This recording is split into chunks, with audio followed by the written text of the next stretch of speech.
Painted painless learning કે વિભાગે એની અંદર પ્રશ્ન તમને આપી દીધો છે. નીચે આપેલા પ્રશ્નોના માગ્યા મુજબ જવાબ આપો, દરેકનો એક ગુણ છે. બરોબર છે. તો એની અંદર તમને જોડકા જોડવાના કીધા છે. પહેલો પ્રશ્ન છે એની અંદર તમને કીધું છે ભવનાથનો મેળો, પઢાર નૃત્ય, મલાવ તળાવ, કુદરતી વાયુનો ભંડાર, ટકાઉ વિકાસ. બરોબર, જોડકા જોડવાના કીધા છે. તો વિદ્યાર્થી મિત્રો અહીંયા તમે ખાસ જુઓ જોડકા. તમને પહેલું કીધું છે ભવનાથનો મેળો. આ ભવનાથનો મેળો છે કઈ જગ્યાએ ભરાય છે, તમને સ્થળ પૂછ્યું છે. પરીક્ષાની અંદર આવા જોડકા પૂછાય, મેળો પૂછાય, મેળો કયા જગ્યાએ ભરાય છે, નૃત્ય છે તો એ નૃત્ય ક્યાંનું છે, આવી રીતે તમને જોડકામાં જોડવાનું કે. તો જુઓ ભવનાથનો મેળો છે ને, આ ભવનાથ નામનું સ્થળ વિદ્યાર્થી મિત્રો જુનાગઢમાં આવેલું છે. ભવનાથનું શંકર ભગવાનનું મંદિર છે. તમે જુનાગઢ જાઓ તો ગિરનારની તળેટીની અંદર શિવ ભગવાનનું સરસ મજાનું મંદિર છે, ભવનાથનું શિવ મંદિર કહેવાય. તો ત્યાં જગ્યાએ આ મેળો ભરાય છે, ભવનાથનો મેળો. તો જુનાગઢ આવશે એની અંદર. પઢાર નૃત્ય ક્યાંનું છે, તો પઢાર નૃત્ય વિદ્યાર્થી મિત્રો સુરેન્દ્રનગર. ભૂલાય નહીં, યાદ રાખજો, પરીક્ષાની દ્રષ્ટિએ પૂછાય એવું જોરદાર છે પઢાર નૃત્ય. મલાવ તળાવ છે વિદ્યાર્થી મિત્રો, મલાવ તળાવ છે અમદાવાદના ધોળકા તાલુકામાં. અમદાવાદ જિલ્લો છે, ધોળકા તાલુકો છે. બરોબર, આ ધોળકાની અંદર બે તળાવ આવ્યા છે. એક છે મલાવ તળાવ, એક છે મુનસર તળાવ. કેવું તળાવ? મુનસર તળાવ. આ કોણે બનાવ્યા છે, તો મીનળ દેવી, રાજમાતા, ગુજરાતના રાજમાતા મીનળ દેવી દ્વારા એનું નિર્માણ કાર્ય થયેલું છે. આ જે તળાવ છે એ બન્યું છે. બરોબર છે. તો ખાસ યાદ રાખશું આપણે ધોળકાનું અંદર મલાવ તળાવ. તો જો અહીંયા અમદાવાદ નથી આપેલું, ધોળકા આપેલું. તો આ ધોળકા ક્યાં આવેલું છે, તો તમને બધાને યાદ આવી જવું જોઈએ અમદાવાદમાં. હવે ધોળકાની જગ્યાએ તમને અમદાવાદ પૂછવું હોય તો પણ ટીક કરવાનું રહેશે. ત્યારબાદ જુઓ કુદરતી વાયુનો ભંડાર લુણેજ આપેલો છે. ટકાઉ વિકાસ, તો એ માટે જેસલમેર આવશે, ખાનગીકરણ આવશે. આમાં શું આવશે? ટકાઉ વિકાસની અંદર ખાનગીકરણ આવશે. તો આ આપણે વિભાગ એની વાત કરીએ છીએ. પેલા જોડકા છે, પ્રથમ 5 આપણે જોડકા જોયા. આગળ જોઈએ પેઇન્ટેડ એપ્લિકેશન ધોરણ 6 થી 12ના વિદ્યાર્થીઓ માટે અપડેટ થઈ ચૂકી છે. આ એપ્લિકેશનમાં શું છે? બધા જ વિષયના વિડીયોઝ છે. ગુજરાતની બેસ્ટ ફેકલ્ટી દ્વારા લાઈવ લેક્ચર્સ છે, આઈએમપી પ્રશ્ન છે, ટેસ્ટ સિરીઝ છે અને ગુજરાતના તમામ વિદ્યાર્થીઓ સાથે તમે તમારી કમ્પેરિઝન કરી શકો છો. ગેમિફિકેશન છે અને બીજું ઘણું બધું. તો તમે એપ્લિકેશન ડાઉનલોડ ન કરી હોય તો ડિસ્ક્રિપ્શનમાં લિંક આપી છે. હમણાં જ પ્લે સ્ટોર ઉપર જાઓ અને એપ્લિકેશન ડાઉનલોડ કરો. ઘરે બેઠીને સરસ મજાનું ગુજરાતની જોરદાર ફેકલ્ટી સાથે ભણો, સારા માર્ક્સે પાસ થાઓ. આગળ જોઈએ વિદ્યાર્થી મિત્રો ખરા ખોટા છે. ખરા ખોટાની અંદર ગીત ગોવિંદ, આ ગીત ગોવિંદ નામનો ગ્રંથ છે, એની રચના કોણે કરી? જયદેવ નામના લેખક હતા, એણે ગીત ગોવિંદ લખ્યું. તો આ વિધાન સાચું છે કે ખોટું છે? તો એકદમ સાચું છે, ખરું વિધાન છે. જોધાભાઈનો મહેલ શાહજહાંએ બંધાવ્યો હતો. આ વિધાન સાચું છે, તો આ વિધાન એકદમ ખોટું છે. વિદ્યાર્થી મિત્રો વાર નહીં લગાડીએ, આપણે પ્રશ્નો છે એનું સોલ્યુશન ઝડપથી કરીએ જેથી કરીને તમારો પણ સમય ન બગડે. બરોબર છે, અને આપણને પ્રશ્નો સમજાય. ગુજરાત સરકારે 2001માં મહિલા બાળ વિકાસ વિભાગની રચના કરી. આ પ્રશ્ન છે, આ વિધાન છે વિદ્યાર્થી મિત્રો એ સાચું છે કે નહીં? તો એકદમ સાચું છે. મહિલા અને બાળ વિકાસ વિભાગની રચના 2001ની સાલની અંદર થઈ. બરોબર. ભારતમાં સૌપ્રથમ નક્સલવાદી આંદોલન 1967માં બિહારમાં શરૂ થયું. આ વિધાન એકદમ ખોટું છે, તો એની બધા વિદ્યાર્થી મિત્રો યાદ રાખજો. ખાલી જગ્યામાં સ્થાપેલી મુંબઈ પ્રાકૃતિક ઇતિહાસ સમિતિ સૌથી જૂની સંસ્થા છે.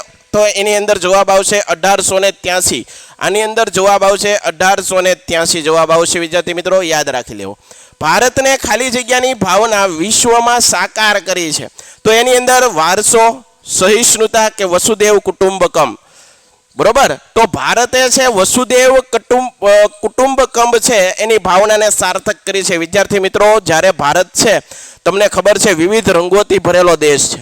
બરોબર. ભારતની અંદર અલગ ધર્મો, અલગ જ્ઞાતિ, સંપ્રદાયો, બરોબર છે, એક સાથે એક પરિવારની જેમ વિશ્વ આખું એક આપણો પરિવાર છે એવી એક ભાવના સાથે ભારત જીવવા વાળો દેશ છે. બરોબર. વસુદેવ કુટુંબકમ એની ભાવના આપણે સાર્થક કરી છે.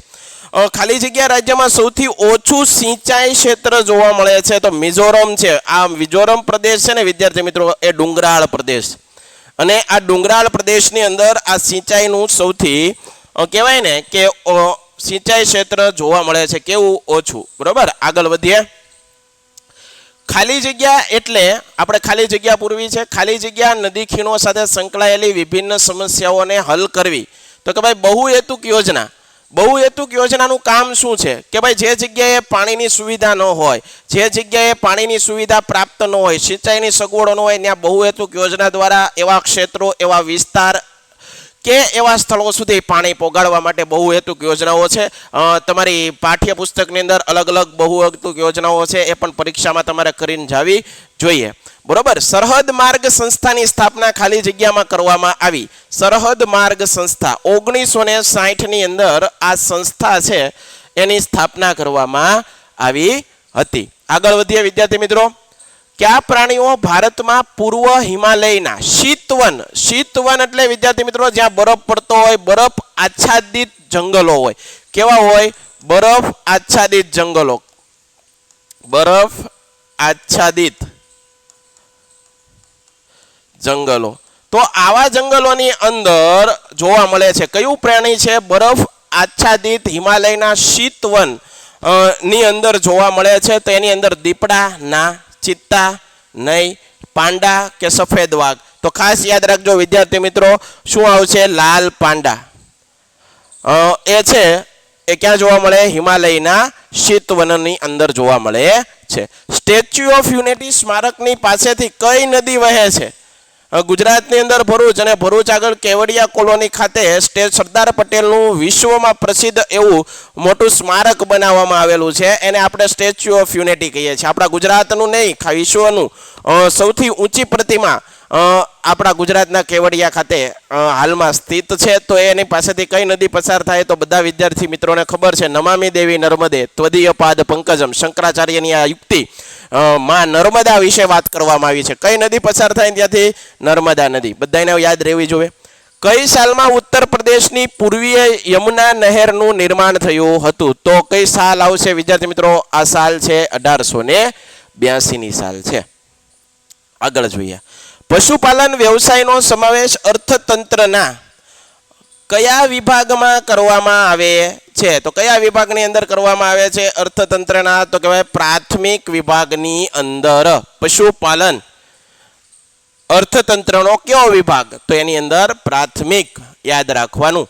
ઉત્પાદનનું સજીવ સાધન કયું? ઉત્પાદન છે એનું સજીવ સાધન કયું છે? શ્રમ. કેવું આવશે જવાબમાં? શ્રમ એ ઉત્પાદનનું સજીવ સાધન છે. બરાબર. નીચેના પ્રશ્નોના એક બે શબ્દોમાં જવાબ આપવા છે. એક વેપારી કરાચી. આ કરાચી નામનું સ્થળ ક્યાં આવેલું છે વિદ્યાર્થી મિત્રો? પાકિસ્તાનની અંદર આવેલું છે. ક્યાંથી? પાકિસ્તાન.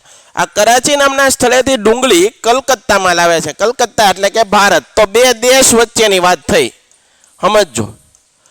બે દેશ વચ્ચે જો વેપાર થતો હોય તો એ વેપાર કેવો હોય? રાષ્ટ્રીય વેપાર ન હોય. કેવો હોય? આંતરરાષ્ટ્રીય. કલકત્તામાં મંગાવે છે. આ પ્રકારની વ્યાપાર પ્રણાલીને કેવી કહેવાય? તો કે ભાઈ આંતરરાષ્ટ્રીય વેપાર. 4 મહાનગરોને જોડતી યોજના કઈ છે? સ્વર્ણિમ ચતુર્ભુજ યોજના. તો આ પણ વિદ્યાર્થી મિત્રો આપણે યાદ રાખશું. દ્વિમુખી અર્થતંત્ર સ્વરૂપ કયા દેશોમાં જોવા મળે છે? દ્વિમુખી અર્થતંત્ર. વિકાસશીલ કે વિકસિત? તો યાદ રાખજો વિકાસશીલ. વિકાસશીલ દેશમાં દ્વિમુખી અર્થતંત્ર જોવા મળે છે. મિશ્ર અર્થતંત્રમાં આર્થિક નિર્ણયોની પ્રક્રિયામાં મુખ્ય સ્થાન કોને આપવામાં આવે છે? આર્થિક આયોજનને મુખ્ય સ્થાન આપવામાં આવે છે. તો વિદ્યાર્થી મિત્રો આજે આપણે વિભાગ એની વિસ્તૃત ચર્ચા કરી. પ્રશ્ન નીચે આપેલા પ્રશ્નના 13 પ્રશ્નોમાંથી કોઈ પણ 9 પ્રશ્નોના જવાબ લખવાના છે. બરોબર વિદ્યાર્થી મિત્રો યાદ રાખજો. 25મો પ્રશ્ન છે. 24 પ્રશ્નો આપણે અગાઉ જોઈ ગયા. 25મો પ્રશ્ન છે નેગ્રીટો અથવા હબસી પ્રજા. મેં જ્યારે પ્રથમ સાંસ્કૃતિક વારસાનું ચેપ્ટર બનાવતો ત્યારે મેં ઓફલાઈન ક્લાસ લેતો હોય ને તો વિદ્યાર્થી મિત્રોને મેં કીધું હતું તમે 4 પ્રજાઓ છે એની અંદર ઓસ્ટ્રેલોઇડ, નેગ્રીટો, આર્ય અને દ્રવિડ આ 4 પ્રજાઓ છે પાકી કરીને જાજો. કોઈ પણ એક પ્રજા પરીક્ષામાં હશે ને હશે. બરોબર છે. જો નેગ્રીટો અથવા હબસી પ્રજા છે એના વિશે આપણે માહિતી. કેટલાક ઇતિહાસકારોના મતે નેગ્રીટો અથવા હબસીઓ ભારતના સૌથી પ્રાચીન નિવાસીઓ હતા. ખાસ યાદ રાખજો, ભારતના સૌથી પ્રાચીન નિવાસીઓ હતા. કેટલાક ઇતિહાસકારોના મત હતા. તેઓ આફ્રિકાના બલુચિસ્તાન વિસ્તારમાંથી આવ્યા હતા. તો સૌપ્રથમ નેગ્રીટો વિશે શું હતું તો કે ભાઈ ભારતની સૌથી પ્રાચીન નિવાસીઓ. બીજું, ક્યાંથી આવ્યા હતા, એનો વસવાટ ક્યાંથી આવ્યા હતા, એનું મૂળ સ્થાન ક્યાંથી તો કે ભાઈ આફ્રિકાના બલુચિસ્તાનમાંથી. ક્યાંથી? આફ્રિકાના બલુચિસ્તાનમાંથી. બરોબર છે. એ રંગે એનો વર્ણ કેવો હતો તો એ વિદ્યાર્થી મિત્રો આપણે આવો ટોપિક કરીએ કે વર્ણ તો કે ભાઈ કેવો હતો 4 થી 5 ફૂટ. 4 થી 5 ફૂટની એની ઊંચાઈ. જો વિદ્યાર્થી મિત્રો પેપર કેમ લખાય, તમારું પરીક્ષાની અંદર પેપર છે નિખરવું જોઈએ.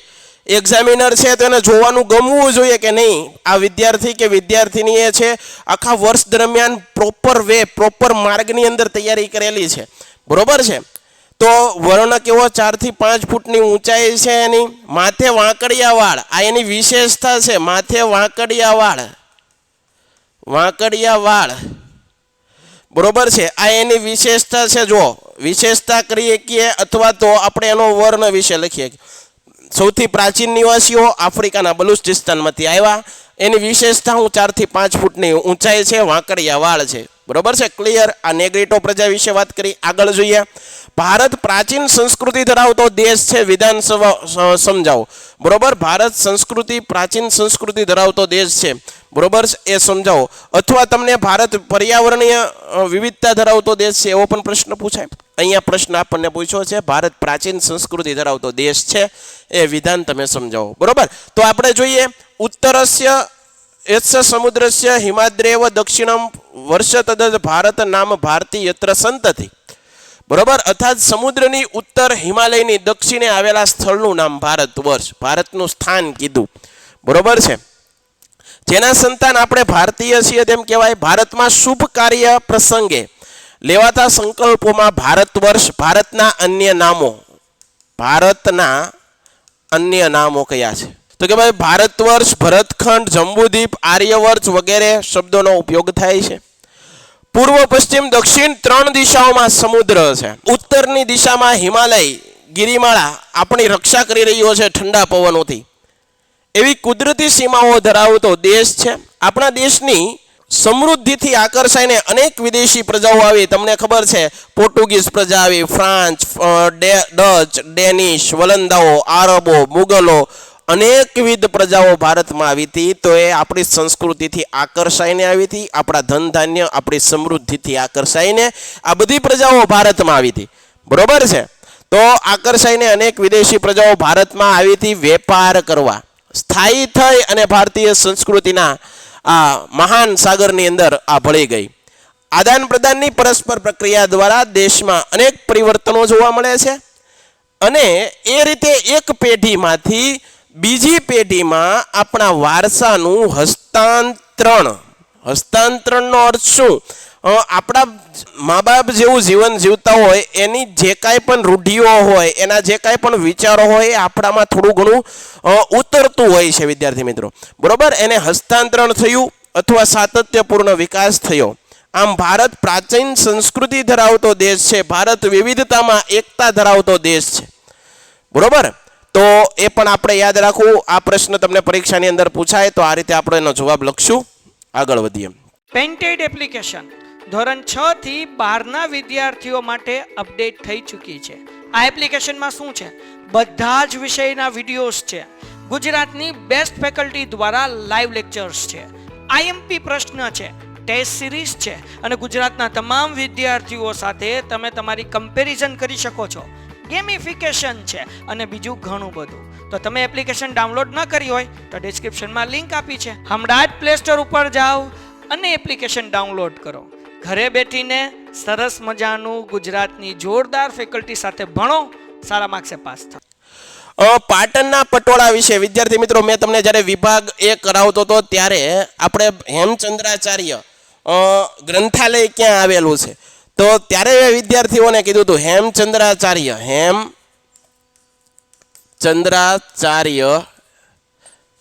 હેમચંદ્રાચાર્ય ગ્રંથાલય.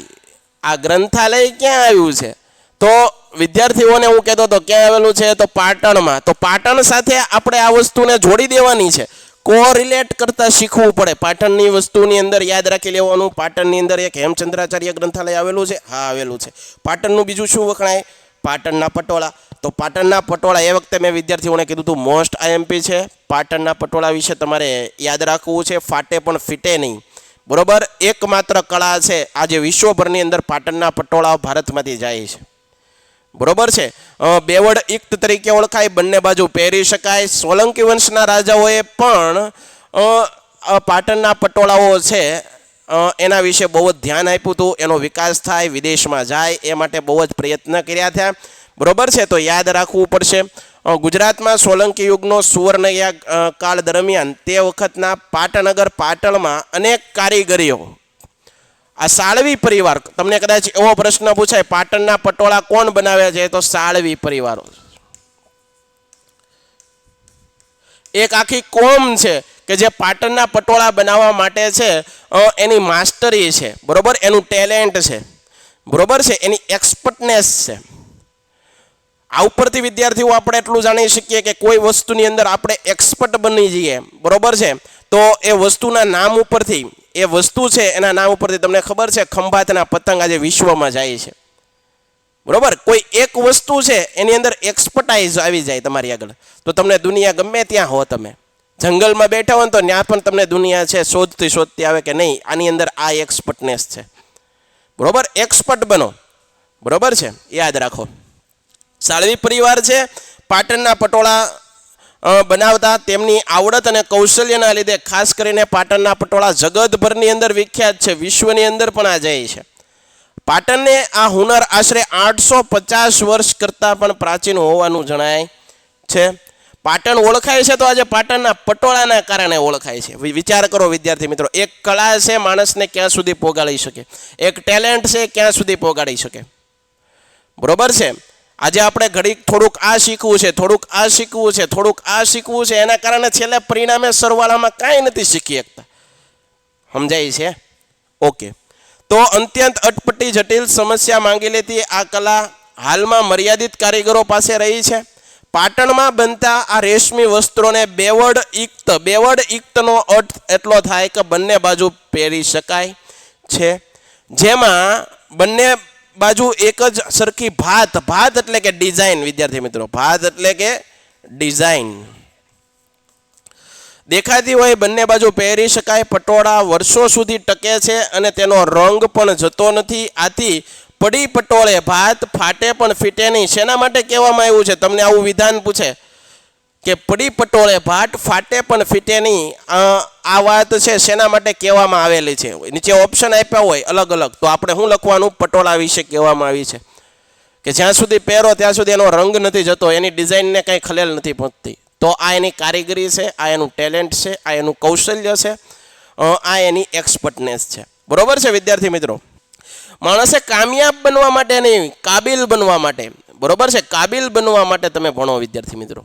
બરોબર છે, કામયાબી તો બાય પ્રોડક્ટ છે, કામયાબી મળી જાય તમને, પણ એકવાર કાબિલ, બરોબર, એકવાર પૂરેપૂરા વિશ્વાસ સાથે, ધગશ સાથે, જોમ જુસ્સા અને મનોબળ સાથે જે કાંઈ પણ આપણે આજે 10માનું ધોરણ છે ને ઉજવવાનું છે વિદ્યાર્થી મિત્રો, ભાર રાખીને નથી ભણવાનું, એક એન્જોય સાથે. બરોબર છે, કારણ કે ફરીવાર આપણે 10મું ધોરણ ન આવવું જોઈએ એવી તૈયારી સાથે આજે આપણું 10મું ધોરણ છે એમાંથી આપણે પસાર થવાનું છે અને સારા માર્ક્સે પાસ થવાનું છે. આગળ વધીએ. માનવ જીવન અને માટી વચ્ચે ઘણો જ પ્રાચીન સંબંધ રહ્યો છે. આ વિધાન સમજાવો. આ પણ એક મોસ્ટ આઈએમપી છે. પાટણના પટોળા પણ મોસ્ટ આઈએમપી છે. જો વારે પ્રશ્નો છે એ આવતા જાય અને એ આપણે જે તમને અગત્યના છે પ્રશ્નોમાં આઈએમપી પણ કરતા જઈએ છીએ. બરોબર છે, તો માનવ જીવન અને માટી વચ્ચે ઘણો જ પ્રાચીન સંબંધ છે વિદ્યાર્થી મિત્રો. આપણું શરીર છે ને વિદ્યાર્થી મિત્રો, એ પંચ મહાભૂતોનું બનેલું છે. બરોબર, હવા, પાણી, બરોબર છે, આગ, હવા, બરોબર છે, તો આવા 5 મહાભૂતોનું શરીર છે, માટી છે. અને છેલ્લે આપણું જ્યારે શરીર દેહ છે વિલય થાય, બરોબર, જ્યારે આપણું મૃત્યુ થાય ત્યારે શરીર છે એનું વિલીન થાય ત્યારે પણ આપણે માટીમાં જ છેલ્લે ભળી જવાના છીએ. તો 5 મહાભૂતોનું શરીર છે આપણું. માનવ જીવન અને માટી વચ્ચે ઘણો જ પ્રાચીન સંબંધ રહ્યો છે. વ્યક્તિના જન્મથી મરણ સુધી, જો કીધું ને વિદ્યાર્થી મિત્રો, બરોબર છે, વ્યક્તિના જન્મથી મરણ સુધીની યાત્રા માટી સાથે જ જોડાયેલી છે. ધાતુ કામની શોધ નહોતી ને ત્યારે પણ મોટા ભાગના જે વાસણો તૈયાર કરવામાં આવતા એ માટીમાંથી જ બનાવવામાં આવતા હતા. તો એ યાદ રાખશું આપણે. માટીના રમકડા, ઘડા, કુલડી, કોડિયા, હાંડલા, માટીના ચૂલા, અનાજને સંગરવા માટેની કોઠીઓ વગેરે માટીમાંથી જ બનાવવામાં આવે છે. ઘરોની દિવાલ પણ માટીમાંથી જ બનાવવામાં આવતી. છાણ, લીપી અને રક્ષણ અપાતું. પાણી, દૂધ, દહીં, છાશ જેવા પ્રવાહી પણ માટીના વાસણોની અંદર જ રાખવામાં આવતા. રસોઈના વાસણો પણ માટીના રહેતા. લોથલ, મોહેન્જો-દડો, હડપ્પી સંસ્કૃતિના સમયના માટીના લાલ રંગના પવાલા, બરણી, રકાબી વગેરે વાસણો મળી આવ્યા છે. કુંભારનો ચાકડો માટીકામ માટેનું પ્રાચીન ભારતનું પ્રથમ યંત્ર ગણી શકાય. આજે પણ નવરાત્રિમાં ગરબા અંદર દીવો હોય તેવો માટીના કાણા પાડેલો ઘડો જોવા મળે છે. તો એ યાદ રાખજો, માટીકામ અને માણસ, માટીકામ અને માનવ જીવન વચ્ચે શું સંબંધ છે એ સંબંધને આપણે દર્શાવવાનો છે. તમારે એને વર્ણન કરવાનું છે, તો એ આપણને આવડવું જોઈએ. કોણાર્કનું સૂર્ય મંદિર આ ઓડિશાની અંદર આવેલું છે. તમને 2 સૂર્ય મંદિર પૂછાય પરીક્ષાની અંદર, કયું પૂછાય છે એ રીતે આપણે જવાબ લખવાનો છે. બરોબર યાદ રાખી લેજો વિદ્યાર્થી મિત્રો. પહેલું છે મોઢેરાનું સૂર્ય મંદિર. ભારતની અંદર 2 જગ્યાએ સૂર્ય મંદિર આવેલા છે. સૂર્ય ભગવાનને સમર્પિત આ મંદિર છે, બરોબર. પહેલું છે મોઢેરાનું સૂર્ય મંદિર, મહેસાણા જિલ્લાની અંદર આવેલું છે, ગુજરાતમાં. ખાસ કરીને ગુજરાત હોય એટલે આપણે યાદ રાખવાનું જ તે મોઢેરાનું સૂર્ય મંદિર. ત્યારબાદ ઓરિસ્સા જિલ્લાની અંદર, ઓરિસ્સા રાજ્યની અંદર આવેલું છે કોણાર્કનું સૂર્ય મંદિર. કોણાર્કનું સૂર્ય મંદિર ઓરિસ્સાની અંદર નરસિંહ પ્રથમે બનાવેલું છે. આ ભીમદેવ પ્રથમે બનાવેલું છે. યાદ રાખવો વિદ્યાર્થી મિત્રો, બરોબર છે. કોણાર્કનું સૂર્ય મંદિર, મોઢેરાનું સૂર્ય મંદિર તમને યાદ રહેવું જોઈએ. મોઢેરાનું સૂર્ય મંદિર પણ સાથે સાથે પાકું કરજો વિદ્યાર્થી મિત્રો. કોણાર્કનું સૂર્ય મંદિર ઓડિશા રાજ્યમાં જગન્નાથપુરી જિલ્લાના બંગાળના અખાતના દરિયા કિનારે આવેલું છે. 13મી સદીમાં ગંગ વંશના રાજા નરસિંહવર્મન પ્રથમે આ મંદિરનું નિર્માણ કાર્ય કર્યું હતું. તે કાળા પથ્થરમાંથી બનાવેલું હોવાથી કાળા પેગોડાનું મંદિર તરીકે ઓળખવામાં આવે. અહીંયા મોસ્ટ IMP આ તમને 1 માર્કનો પ્રશ્ન ખરા ખોટામાં ખાલી જગ્યામાં ગમે ત્યાંથી પૂછાઈ જાય. નીચેનામાંથી કયા મંદિર છે, નીચેનામાંથી કોને કાળા પેગોડાનું મંદિર તરીકે ઓળખવામાં આવે? કોણાર્કનું સૂર્ય મંદિર. કાળા ઉપરથી કોણાર્ક યાદ રાખી લો. મોઢેરાનું સૂર્ય મંદિર સોલંકી વંશમાં બન્યું, ભીમદેવ પ્રથમે બનાવ્યું. એ પણ સૂર્ય ભગવાનને સમર્પિત મંદિર હતું. કોણાર્કનું સૂર્ય મંદિર ઓડિશા રાજ્યની અંદર ગંગ વંશના રાજા હતા નરસિંહવર્મન પ્રથમે બનાવ્યું. એ પણ ગંગ વંશના રાજાએ બનાવ્યું. કોણાર્કનું સૂર્ય મંદિર છે એ કાળા પથ્થરમાંથી બનાવેલું હોવાથી કાળા પેગોડાનું મંદિર તરીકે ઓળખવામાં આવે. પ્રશ્ન મોસ્ટ IMP. કાળા પેગોડાનું મંદિર તરીકે કોને ઓળખવામાં આવે? કોણાર્કનું સૂર્ય મંદિર. ક્લિયર થાય છે? ઓકે. આ મંદિરનું કેવી રીતે બનાવેલું છે? સમગ્ર મંદિર છે અને 7 ઘોડાઓ ખેંચી રહ્યા હોય એવું રથ આકારનું મંદિર છે, બરોબર. 7 ઘોડા છે, સૂર્ય ભગવાનના રથને 7 ઘોડા ખેંચી રહ્યા હોય એવું મંદિર તમને દેખાતું હોય એવું લાગે. આ રથને મંદિરના આધારને સૌંદર્ય બક્ષતા 12 મોટા પૈડા છે. તે વર્ષના 12 મહિનાના પ્રતીકો છે. દરેક પૈડાને 8 આરા છે. દિવસના 8 પ્રહર હોય. પ્રહર 3 કલાકે પ્રહર બદલાય એ પ્રહર દર્શાવે છે. રૂપાંકનોની વિગતો અને વિષયની વિવિધતાની દ્રષ્ટિએ કોણાર્કનું સૂર્ય મંદિર અજોડ છે, બેનમૂન છે, અનુપમ છે, બરોબર છે. મંદિરમાં દિવ્ય, સાંસારિક, સજાવટી એમ 3 પ્રકારના શિલ્પો છે. એ શિલ્પોમાં 13મી સદીના ઓડિશાની સંસ્કૃતિ અને સભ્યતાના દર્શન થાય છે. શિલ્પકલાની દ્રષ્ટિએ વિશિષ્ટ સ્થાન ધરાવતું કોર્નાકનું સૂર્ય મંદિર પ્રવાસીઓ માટે એક આકર્ષણનું કેન્દ્ર બન્યું છે. તો કોર્નાકનું સૂર્ય મંદિર આપણને યાદ રહેવું જોઈએ. બરોબર છે. કાળા પેગોડાનું મંદિર બરોબર યાદ રહેવું જોઈએ, તમારા માટે અગત્યનું. આગળ જોઈએ, પ્રાચીન સમયથી ભારત તીર્થભૂમિ રહ્યું છે. આ વિધાન સમજાવો. પ્રાચીન સમયથી ભારત તીર્થભૂમિ. પ્રાચીન સમયથી ભારત તીર્થભૂમિ રહ્યું છે. ભારતના લોકો વિવિધ તીર્થ સ્થાનોની યાત્રાએ છે. તમને ખબર છે હિન્દુ ધર્મ છે, હિન્દુ ધર્મની અંદર 4 પવિત્ર ધામ યાત્રાધામો છે. બરોબર છે. ગંગોત્રી, યમનોત્રી, હરિદ્વાર, બદ્રીનાથ. બરોબર છે. આ બધા જે અગત્યના સ્થાન છે. ભારતના 4 ધામની યાત્રા, 12 જ્યોતિર્લિંગની યાત્રા પ્રચલિત છે. 4 ધામમાં બદ્રીનાથ આવે, રામેશ્વરમ તમિલનાડુની અંદર, દ્વારકા ગુજરાત, જગન્નાથપુરી ઓડિશામાં સમાવેશ થાય છે. આ ઉપરાંત 51 શક્તિપીઠો અને અમરનાથની યાત્રા પણ મહત્વની ગણાય છે. ગિરનારની લીલી પરિક્રમા, આપણે શેત્રુંજી પાલિતાણા અહિંસા નગરી શેત્રુંજી ખાતે શેત્રુંજી નર્મદાની પરિક્રમાનું પણ અનેરું મહત્વ છે. ભારત સમૃદ્ધ સાંસ્કૃતિક વારસાનો ભંડાર છે. આમ ભારતમાં સાંસ્કૃતિક વારસાના સ્થળોએ વિશ્વના ભારતને એક અલગ ઓળખ આપી છે. દેશ વિદેશના પ્રવાસીઓ ભારતની સ્થાપત્ય કલાની મુલાકાતે નિયમિત આવતા રહે છે અને તેનાથી દેશના પર્યટન ઉદ્યોગને આર્થિક લાભ થાય છે. યુનેસ્કોએ વૈશ્વિક વારસાના સ્થળોમાં ભારતના 32 જેટલા પ્રાકૃતિક અને સાંસ્કૃતિક વારસાના સ્થળોને સમાવિષ્ટ કર્યા છે. બરોબર, આ વાત કરીએ આપણે. જંગલ વિનાશના કારણો પરીક્ષા માટે મોસ્ટ અગત્યનો પ્રશ્ન. અને બીજું કે વર્તમાન જે સમસ્યાઓ છે એ સમસ્યાઓ કદાચ કરંટમાં તમને પૂછાય તો આ રીતનો પ્રશ્ન પૂછાઈ શકે કે જંગલોનો વિનાશ થઈ છે. દિવસે ને દિવસે માણસ છે જંગલોનો નાશ તરફ આજે દુનિયા દોડતી જાય છે. બરોબર, જંગલો વિનાશ ખૂબ જ વધી ગયો છે. આના કારણે વૈશ્વિક તાપમાનમાં પણ ખૂબ અસર જોવા મળે છે. બરોબર છે. ઋતુઓના પરિવર્તનમાં પણ ચેન્જીસ જોવા મળે છે. આ બધું પ્રકૃતિ સાથે છેડછાડ માણસ કરે છે, આના પરિણામે છે.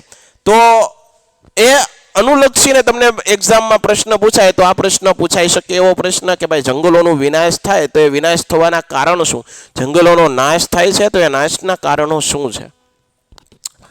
જંગલોનો સૌથી વધુ વિનાશ કરે છે કોણ? માણસ કરે છે. ઉદ્યોગો, રિફાઇનરીઓ, સંસ્થાઓ, કબીલાઓ પોતાના આર્થિક સ્વાર્થ માટે જંગલોની સાથે છેડછાડ થતી હોય છે. બરોબર છે. માનવ વસ્તી વધી છે, આના કારણે પણ થાય છે. જંગલોના વિનાશ માટેના કારણો નીચે મુજબ છે. દેશનો વસ્તી વધારો, ઉદ્યોગના શહેરોના રહેણાંક વિસ્તારથી દૂર લઈ જવાની નીતિ, શહેરીકરણ અને ઉદ્યોગીકરણ, ઉદ્યોગો સ્થાપવા માટે, નવી વસાહતો રહેણાંકોની વ્યવસ્થા કરવા માટે, બહુહેતુક યોજનાઓ, નહેરોનું નિર્માણ કરવા માટે, રેલવે છે, સડકો છે, હવાઈ મથકો છે, એનું નિર્માણ કરવા માટે પણ જંગલોનો નાશ થાય છે. ઇમારતો, બળતણ માટે લાકડા મેળવવાની પ્રવૃત્તિ, ઝૂમ પદ્ધતિથી ખેતી, ઝૂમ ખેતી અથવા સ્થળાંતરિત ખેતી આપણે ભણાવી. જ્યાં સુધી પાક થાય ત્યાં સુધી ત્યાં કોઈ ખેડૂત હોય તે પાક ઉગાડે. જેવું પાકની જે આવક ઓછી થઈ જાય એટલે ત્યાંથી ફરીવાર બીજા જંગલના કોઈ પ્રદેશમાં જાય, ત્યાં જંગલ બાળી અને ત્યાં ખેતર જેવું કરીને ત્યાં ફરીવાર પાછી ખેતી કરે. આવી ખેતીને ઝૂમ ખેતી, સ્થળાંતરિત ખેતી કરે. આ કાયમી ખેતી હોય નહીં. બરોબર, યાદ રાખવું. ઝૂમ ખેતી પદ્ધતિ જંગલવાસીઓની ગરીબી, ઇમારતી લાકડાની વધી રહેલી ચોરી. વિદ્યાર્થી મિત્રો, તમને ખબર છે જંગલ હોય તો જંગલની અંદર શાક, સાલ, સીસમ આવા બધા અગત્યના લાકડાઓ હોય છે અને આ લાકડાની કિંમત ખૂબ બધી હોય છે. તો કહેવાય ને કે ભાઈ સરકારી જે છે એ વિભાગને ખબર ન પડે, જાણ ન થાય એ રીતે આવા લાકડાઓની ચોરી પણ થતી હોય છે. તો એના કારણે પણ જંગલો છે એનો વિનાશ થતો હોય છે. ઉદ્યોગો માટે જંગલ પેદાશોની પ્રાપ્તિમાં થઈ રહેલી અવિવેક, આ ઉપરાંત દાવાનળ જંગલ વિનાશનું કારણ છે. તો એ આપણે યાદ રાખશું. આગળ જોઈએ પારિભાષિક શબ્દો આપણે સમજૂતી. હવે આ પારિભાષિક શબ્દની જગ્યાએ તમને સંકલ્પના પૂછાય કદાચ. સંકલ્પનાની જગ્યાએ કદાચ તમને વ્યાખ્યા પૂછાય તો આમાં કંઈ મૂંઝાઈ જતા નહીં વિદ્યાર્થી મિત્રો, શબ્દને ખાલી સમજાવવાનો છે. પારિભાષિક શબ્દોનો અર્થ જુઓ. એમાં જોઈએ ખનિજ, બોક્સાઇટ. યાદ રાખજો, ખનિજ કુદરતી કાર્બનિક અકાર્બનિક ક્રિયાઓથી તૈયાર થયેલા અમુક ચોક્કસ રાસાયણિક બંધારણ ધરાવતા પદાર્થ. જો કુદરતી કાર્બનિક કે અકાર્બનિક ક્રિયાઓથી તૈયાર થયેલા, બરોબર છે, રાસાયણિક સંયોજન ધરાવતા પદાર્થને શું કહેવાય? ખનિજ કહેવાય. પૃથ્વીના ખડકોમાંથી અજૈવિક ક્રિયાના કારણે રચાયેલા ચોક્કસ રાસાયણિક અને સમગુણી બંધારણ ધરાવતા વિશિષ્ટ અણુરચના ધરાવતા ઘન પ્રવાહી વાયુ સ્વરૂપોના પદાર્થોને ખનિજ કહેવાય છે. બોક્સાઇટ એલ્યુમિનિયમની કાચી ધાતુને બોક્સાઇટ કહે. વિદ્યાર્થી મિત્રો આ યાદ રાખજો, બોક્સાઇટ છે એ એલ્યુમિનિયમની કાચી ધાતુ છે.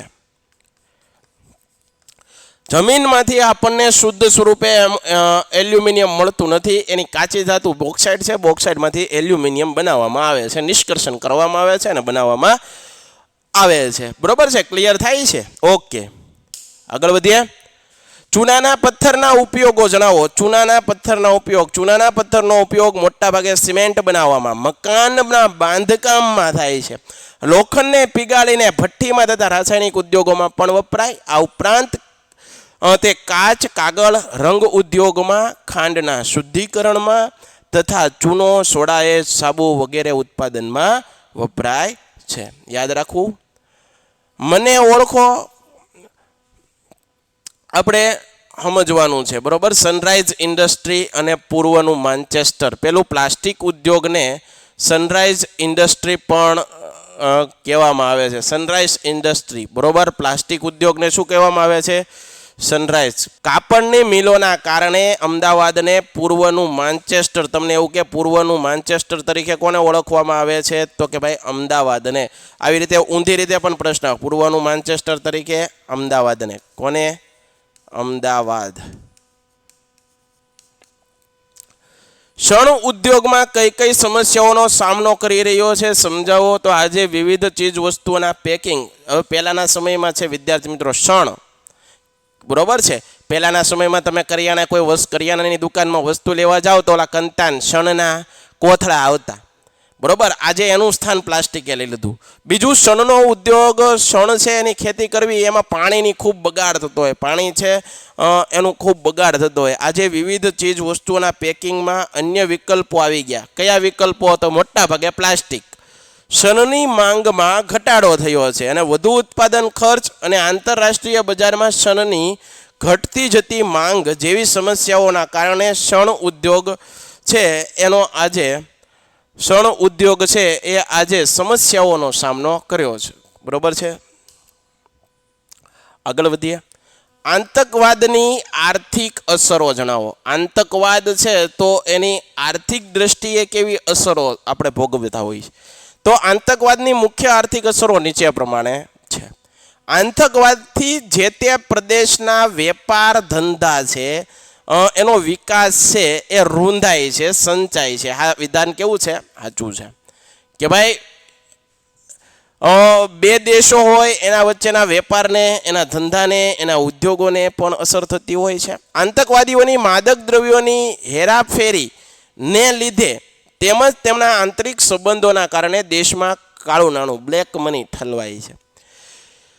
કેટલાક આતંકવાદી સંગઠનો વેપારીઓ, કર્મચારીઓ, શ્રીમંત વેપારીઓ પાસેથી ડરાવી, ધમકાવીને તેમજ અપહરણ કરીને નાણાં પડાવે છે. આતંકવાદથી પોતાના જાનમાલની ખુવારી થશે એવા ભયથી એ પ્રદેશમાં ધંધો કે ઉત્પાદન પ્રવૃત્તિ માટે લોકો જવા તૈયાર થતા નથી. તો આ પણ યાદ રાખશું આપણે.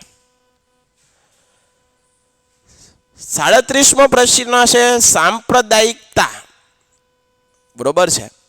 દૂર કરવાના ઉપાયો, ગમે તે 4 ઉપાયો લખો. સાંપ્રદાયિકતા, બરોબર છે. રેડિયો, ટેલિવિઝન, રાષ્ટ્રીય હિતો અને રાષ્ટ્રવાદને પ્રોત્સાહન મળે તેવા. ભારત કેવો દેશ છે વિદ્યાર્થી મિત્રો? બિન સાંપ્રદાયિક. બિન સાંપ્રદાયિક. એટલે કે ભારતના સંવિધાને ચોખ્ખું કીધું છે કે અમારો સંવિધાનનો કોઈ ધર્મ નથી. સંવિધાન તમામ ધર્મોને આદર આપે છે, માન આપે છે, તમામ ધર્મોને કદર કરે છે, પરંતુ સંવિધાનનો કોઈ ધર્મ નથી. આજે તમને ખબર છે ટીવી છે, ન્યૂઝ છે, ચેનલો દ્વારા છે એ એકબીજા ધર્મોને લડાવવાના, ઝઘડાવવાના આવા અવિરત પ્રયાસો થતા હોય છે. અમુક કોમની અમુક વ્યક્તિ પૂરતા ને કારણે બે કોમ છે, બે ધર્મો વચ્ચેના લોકો છે લડી પડે છે, ઝઘડી પડે છે. પરિણામે દેશને, પરિણામે શહેરને, એનું જે શાંતિનું વાતાવરણ છે એ ડખોળાય છે, શાંતિનું વાતાવરણ છે એનું હનન થતું હોય. તો આવું ન કરવું જોઈએ વિદ્યાર્થી મિત્રો. સૌથી પહેલો ધર્મ છે માનવ ધર્મ. માનવ ધર્મથી મોટો કોઈ ધર્મ જ નથી. ભારત છે વિવિધતામાં એકતાને વરેલો દેશ છે. તમામ ધર્મ, તમામ સંપ્રદાયો, તમામ જ્ઞાતિ, જાતિ. વિદ્યાર્થી મિત્રો, એક તમને ઉદાહરણ આપું. આપણા આજુબાજુનો સંસાર જુઓ તમે, આજુબાજુની તમામ વસ્તુઓ જો રંગબેરંગી છે. હવે તમે એવું ક્યારેય વિચાર્યું કે આખી પ્રકૃતિ છે, આપણી આજુબાજુનો તમામ વિસ્તાર છે એ કોઈ એક જ કલરનો હોય? કોઈ પણ એક કલર તમને ગમતો એવો કલર માની લો તો તમને આ સંસાર એટલો બધો સુંદર, એટલો બધો છે એ તમને મોહક નહીં લાગે. લાગશે? કોઈ દી ન લાગે. સંસારની અંદર આ પ્રકૃતિ છે એની અંદર અલગ અલગ રંગો છે. આના કારણે એ આપણને મોહક, આપણને છે એ જોવું ગમે છે. એવી રીતે આ સમાજ છે, આ દેશ છે, એની અંદર દરેક ધર્મના અલગ અલગ રંગો છે. એ બધા ભેગા થઈને જો હળી મળીને રહે, વસુદેવ કુટુંબકમની ભાવનાને સર કરે, તો આ દેશ રૂડો લાગે, તો આ દેશ છે સારો લાગે. એ આપણે સમજવું પડે. આપણે વિદ્યાર્થીઓ છીએ, આપણામાં આવી માનસિકતા અત્યારથી આપણે ડેવલપ કરવી પડે. કોઈના દોરવણીમાં આવી અને કોઈ એવા પગલાં આપણે ન ભરાય. એનું નામ જ એજ્યુકેશન, ટુ એજ્યુકેટ. બરોબર? મને એ વસ્તુ રોકે, મારે આ ન કરાય, મારે આવું ન બોલવું જોઈએ, સોશિયલ મીડિયામાં મારે આવું વસ્તુ ન મૂકવી જોઈએ, એ ભાન આપે, એ સમજ આપે, એનું નામ તો એજ્યુકેશન. એનો મતલબ જ છે આપણે ભણેલા છીએ. સમજાય છે વિદ્યાર્થી મિત્રો? તો આપણને રોકતા આવડવું જોઈએ. તો યાદ રાખજો, સાંપ્રદાયિકતા દૂર કરવા તો કે ભાઈ ટીવી અને ટેલિવિઝનની અંદર રાષ્ટ્રવાદ, આપણા દેશભક્તિ છે, રાષ્ટ્રભાવના છે, એવા કાર્યક્રમો પ્રસારિત કરવા જોઈએ જેથી કરીને લોકો જોવે અને થોડાક મોટિવેટ થાય, પોતાના વતન, પોતાના દેશ, પોતાના માદરે વતન પ્રત્યે પ્રીતિ જાગે. બરોબર છે? યાદ રાખવું. સક્ષમ, સબળ, નિષ્પક્ષ યુવાનો સાંપ્રદાયિક હિંસાને નાબૂદ કરવા કમર કસવી જોઈએ. આ કામ યુવાનોનું છે. જો યુવાનોએ શું કરવું? સક્ષમ, પહેલા તો સક્ષમ બનવાનું છે. બરોબર? પોતાની અંદર જોમ હોવો જોઈએ, પોતાની અંદર જુસ્સો હોવો જોઈએ, પોતાની અંદર મનોબળ હોવું જોઈએ, પોતાની અંદર ખંત હોવો જોઈએ.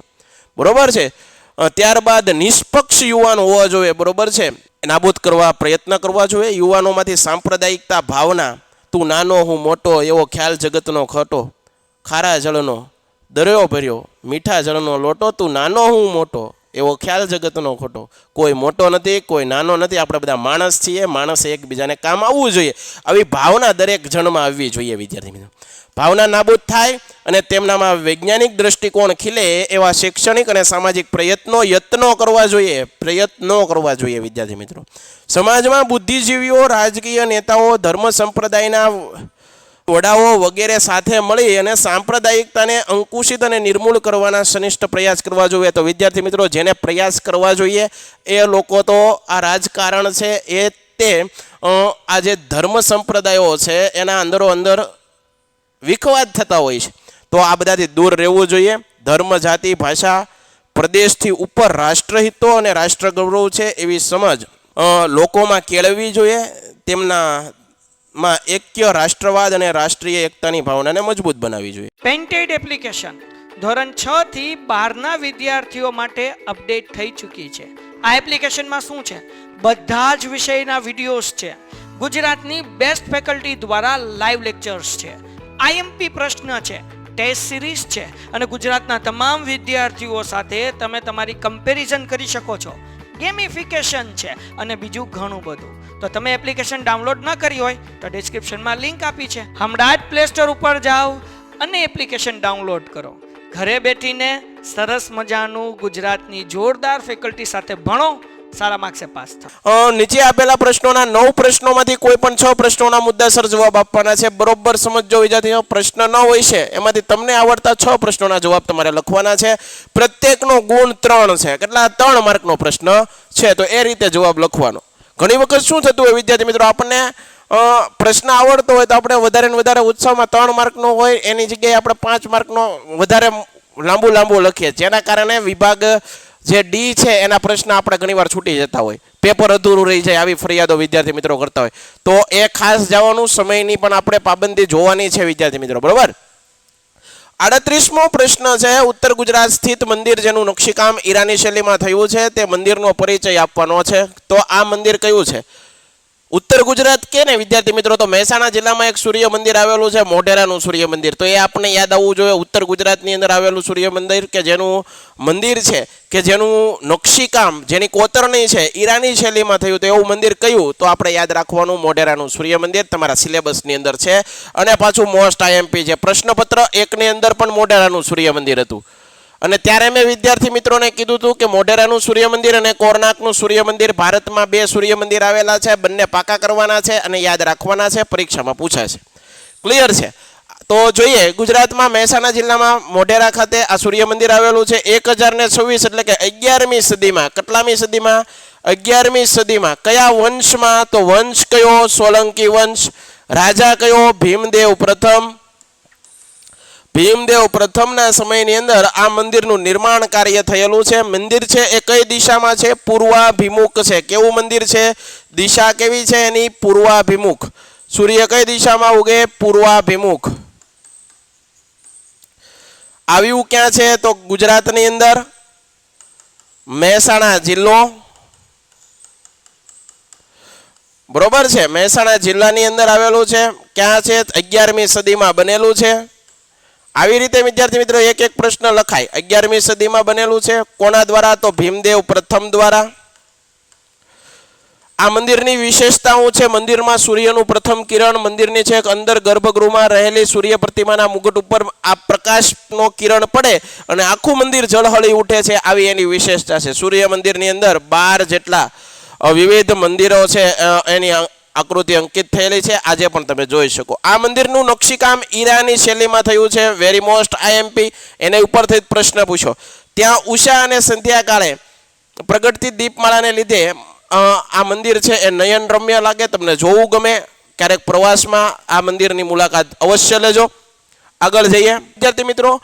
ગુજરાતની સ્થાપત્ય કલાનો પરિચય આપો. સ્થાપત્ય, ગુજરાતની સ્થાપત્ય કલા. વિવિધ ધર્મના મંદિરો, મસ્જિદ, બૌદ્ધ ધર્મના વિહારો, મઠો, સ્તૂપો, ચૈત્ય, ગુફા મંદિર, જૈન ધર્મના દેરાસરો, રાજમહેલ, કિલ્લાઓ, દરવાજાઓ, કીર્તિતોરણ, ધર્મશાળાઓ, ઉપાશ્રયો, વિસામાઓ, ચબૂતરાઓ, ઝરૂખાઓ, ઘુમ્મટ, વાવ, સરોવર, તળાવો, પશુ પ્રાણીઓની સ્થાપત્ય કલાનો સમાવેશ થાય. આ બધા શું છે વિદ્યાર્થી મિત્રો? સ્થાપત્યો છે. સ્થાપત્યો. અને આ સ્થાપત્યોનું નિર્માણ કોના દ્વારા થયું હોય? તો માનવ દ્વારા. કોના દ્વારા થયું હોય? માનવ દ્વારા. તો એ પણ એ આપણો સાંસ્કૃતિક ધરોહર છે. તો આ બધી જે સાંસ્કૃતિક ધરોહર છે એનું રક્ષણ, સંરક્ષણ, જતન કરવું. એનું રક્ષણ, સંરક્ષણ, જતન કરવું. આ બધા સ્થળોને ચોખ્ખાઈ રાખવી એક નાગરિક તરીકે આપણી શું છે બધાની જવાબદારી છે. તો મંદિરો, ભદ્રકાળી મંદિર, ગીતા મંદિર, વેદ મંદિર, જગન્નાથ મંદિર જમાલપુર અમદાવાદની અંદર આવેલું છે. રણછોડરાયનું મંદિર ડાકોરમાં આવેલું છે. સૂર્ય મંદિર તો મોઢેરામાં આવેલું છે. હાટકેશ્વર મંદિર વડનગર આવેલું છે, જે હાલના પ્રધાનમંત્રી છે આપણા વડાપ્રધાન નરેન્દ્ર મોદી, એનું જન્મસ્થળ. અંબાજી, શામળાજીનું મંદિર, સોમનાથ મંદિર, જગત મંદિર, દ્વારકા, બહુચરાજી મંદિર, મહાકાલી મંદિર, પાવાગઢ, સ્વામિનારાયણ મંદિર. ટૂંકમાં મંદિર વિશેની ચર્ચાઓ અહીંયા કરવાની છે. આ ઉપરાંત ગુજરાતની અંદર મસ્જિદો, તો મસ્જિદો વિશે પણ તમને થોડી ઘણી માહિતી હોવી જોઈએ. કઈ કઈ જગ્યાએ પ્રસિદ્ધ મસ્જિદો આવેલી છે. તો અમદાવાદની અંદર 3 દરવાજા નજીક જામા મસ્જિદ ક્યાં આવેલી છે? અમદાવાદમાં. બરોબર છે. સુલતાનપુર અહમદ શાહ છે એ પહેલા એ બંધાવી હતી 1424માં. એમાં 260 સ્તંભો પર 15 ગુંબજોની રચના કરવામાં આવી. બારીક કોતરની વાળી સીધી સૈયદની જાળી પણ અમદાવાદમાં આવેલી છે. અમદાવાદ શહેર છે એની અંદર ઘણા બધા સ્થાપત્યના શહેરો છે. સ્થાપત્ય છે એને અલગ અલગ રચનાઓ, કાષ્ઠકલા છે, અલગ અલગ મકબરાઓ છે. દરવાજાઓ છે, જાળીઓ છે, આ બધા સ્થાપત્યના 2 નમૂન છે સ્થાપત્યો અહીંયા આવેલા છે. આથી ગુજરાત સરકાર વિશ્વ છે યુનેસ્કો છે એના દ્વારા તેને હેરિટેજ શહેર જાહેર કરવામાં આવ્યું છે. સરખેજનો રોજો, ઝૂલતા મિનારા અમદાવાદમાં જ છે. રાણી સિપ્રીની મસ્જિદ, મસ્જિદે નગીના તરીકે ઓળખાય છે જે સ્થાપત્ય કલાના ઉત્તમ નમૂનાઓ છે. આ ઉપરાંત જામી મસ્જિદ, ચાંપાનેર, ગુજરાતના મોટા શહેરોમાં મસ્જિદ આવેલી છે. જૈન દેરાસરો, તો જૈન દેરાસરોનું નામ આવે એટલે આપણને એક સ્થળ ગુજરાતનું યાદ આવે અને અહિંસા નગરી તરીકે પાલિતાણા, અઠીસીના જૈન દેરાસરો, કુંભારિયા, શંખેશ્વર, સિદ્ધગીરી, શેત્રુંજયના પાલિતાણાના જૈન દેરાસરો શિલ્પ સ્થાપત્ય અને કોતરની દ્રષ્ટિએ દાદ માગી લે તેવા છે. ગુજરાતની વાવ, અડાલજની વાવ, દાદા હરીની વાવ, રાણકી વાવ પાટણમાં, હીરા ભાગોળ, ડભોઈ વગેરે સુંદર વાવ આવેલી છે. ભદ્રનો કિલ્લો, 3 દરવાજા, નગીનાવાડી, કાંકરિયા તળાવ અમદાવાદ, રુદ્ર મહાલય સિદ્ધપુર, સહસ્ત્રલિંગ તળાવ પાટણ, શામળશાની ચોરી, તાનારીરી સમાજી, કીર્તિ તોરણ, વડનગર, મુનસર તળાવ, વિરમગામ, મલાવ તળાવ વગેરે સ્થાપત્ય કલાના ઉત્તમ નમૂના છે. આજે ગુજરાત વિશ્વના નકશામાં શિલ્પ સ્થાપત્ય કારીગરી અને કોતરણીના ક્ષેત્રે તેજસ્વી તારલાઓની ઝળહોળી ઉઠ્યું છે અને ગુજરાતની ગરિમાને ઉચ્ચ સ્થાન અપાવે છે. આગળ જોઈએ, નીચે આપેલા ચિત્ર કઈ વિદ્યાપીઠનું છે? આ વિદ્યાપીઠના ચિત્ર ઉપરથી આપણે વિદ્યાપીઠ વિશેનું માહિતી આપવાની. આ વિદ્યાપીઠ જે ચિત્ર છે વિદ્યાર્થી મિત્રો એ છે નાલંદા વિશ્વવિદ્યાલય. નાલંદા પ્રાચીન વિદ્યાપીઠોમાંથી નાલંદા વિદ્યાપીઠ, તક્ષશિલા વિદ્યાપીઠ વિશે આપણે માહિતી લઈને પરીક્ષામાં જવું. જો બિહારના પટના જિલ્લા બડગાંવ નામના ગામે એક પ્રાચીન વિદ્યાપીઠ આવેલી છે, એ છે નાલંદા વિદ્યાપીઠ. આ પ્રાચીન વિદ્યાપીઠ મહાવીર સ્વામીએ 14 ચતુર્માસ કર્યા હોવાથી આ સ્થળ જૈન તીર્થ તરીકે પણ ઓળખાય. 5મી સદીની અંદર કુમારગુપ્ત, ગુપ્ત વંશનો રાજા કુમારગુપ્ત, બરોબર, એને મહેન્દ્રાદિત્ય તરીકે ઓળખાય. મોરની આકૃતિ વાળા સિક્કા બહાર પડ્યા હતા કુમારગુપ્તે. તો ગુપ્ત વંશનો શાસક હતો કુમારગુપ્તે આ નાલંદા વિદ્યાપીઠની સ્થાપના કરી હોય એવું માનવામાં આવે છે. હસ્તલિખી નાલંદા પ્રસિદ્ધ વધારો થયો. હજારો હસ્તલિખિત ગ્રંથોનો અમૂલ્ય ભંડારો. આપણા શાસ્ત્રો છે વિદ્યાર્થી મિત્રો અમૂલ્યતા, બેનમૂનતા અને આપણા શાસ્ત્રોની અંદર વિશેષ ઘણા બધા નાલંદા છે એનું પુસ્તકાલય છે સમૃદ્ધ હતું. પણ વિદેશી આક્રાંતાઓ છે, વિદેશી છે હુમલાખોરો છે, વિદેશી છે આક્રમણકારીઓએ આપણા દેશના ઇતિહાસને, જે આપણો મૂળ ઇતિહાસ છે એને નાશ કરવાના ભરપૂર અવિરત પ્રયાસ સતત આજે પણ સતત ચાલી રહ્યા. બરોબર છે. નાલંદા વિશ્વવિદ્યાલય હતું ભારતીય સંસ્કૃતિનું એક તીર્થધામ. દેશ પ્રદેશથી વિદ્યાર્થીઓ અહીં અભ્યાસ કરવામાં આવતા. મહાન મુસાફર ડ્યુએન સાંગ પણ અહીં આવેલા. આજે તો મહાન વિશ્વવિદ્યાલય માત્ર ખંડેર જ જોવા મળે છે. આમ છતાં ખંડેરમાં હરતા ફરતા દેશની ભવ્ય અને દિવ્ય સંસ્કૃતિનો આપણને એક અંદાજ લગાવી શકાય કે જે સમયે વિદેશમાંથી વિદ્યાર્થીઓ ભણવા માટે ભારતમાં આવતા એ સમય કેવો અદ્ભુત હશે વિદ્યાર્થી મિત્રો. આજે ભારતના વિદ્યાર્થીઓ વિદેશમાં અભ્યાસ કરવા જાય છે, પણ એક સમય કેવો હોય છે કે જ્યારે વિદેશથી જે વિદેશના અલગ અલગ વિદ્યાર્થીઓ છે ભારતમાં એડમિશન માટે લાઇનમાં ઊભા છે એ આખી ઝાંખી આપણને આ બધા સ્થળોએ જઈએ તો આપણને અવિરત થાય. નાલંદામાંથી ભણીને બહાર નીકળેલ વિદ્યાર્થી ભારતનો એક આદર્શ નાગરિક તો બનતો પણ આદર્શ વિદ્યાર્થી ગણાતો. ઈસુની 5મી થી 11મી સદી દરમિયાન નાલંદા શિક્ષણમાં સર્વોત્તમ સ્થાન હતું. આ સમયે ભારતમાં વિશ્વભરમાં શ્રેષ્ઠતમ ગણાય તેવા ગ્રંથાલયો હતા. તક્ષશિલા તેમજ નાલંદા વિદ્યાપીઠ આવેલા ગ્રંથાલયોમાં સંશોધન કરવા માટે દેશ વિદેશમાંથી અનેક વિદ્યાર્થીઓ આવતા. તો એ પણ આપણે યાદ રાખવાનું. આગળ જોઈએ, આપેલા શબ્દોની વ્યાખ્યા સ્વરૂપે લખો. તો કે ભાઈ એકલ સંસાધન, જે સંસાધનો જૂજ કોઈ એક જ સ્થળે, એકલ સંસાધનો, જે સંસાધન કોઈ એક જ મર્યાદિત સ્થાનમાં જોવા મળતું હોય, મર્યાદિત સ્થાનમાં મળી આવતું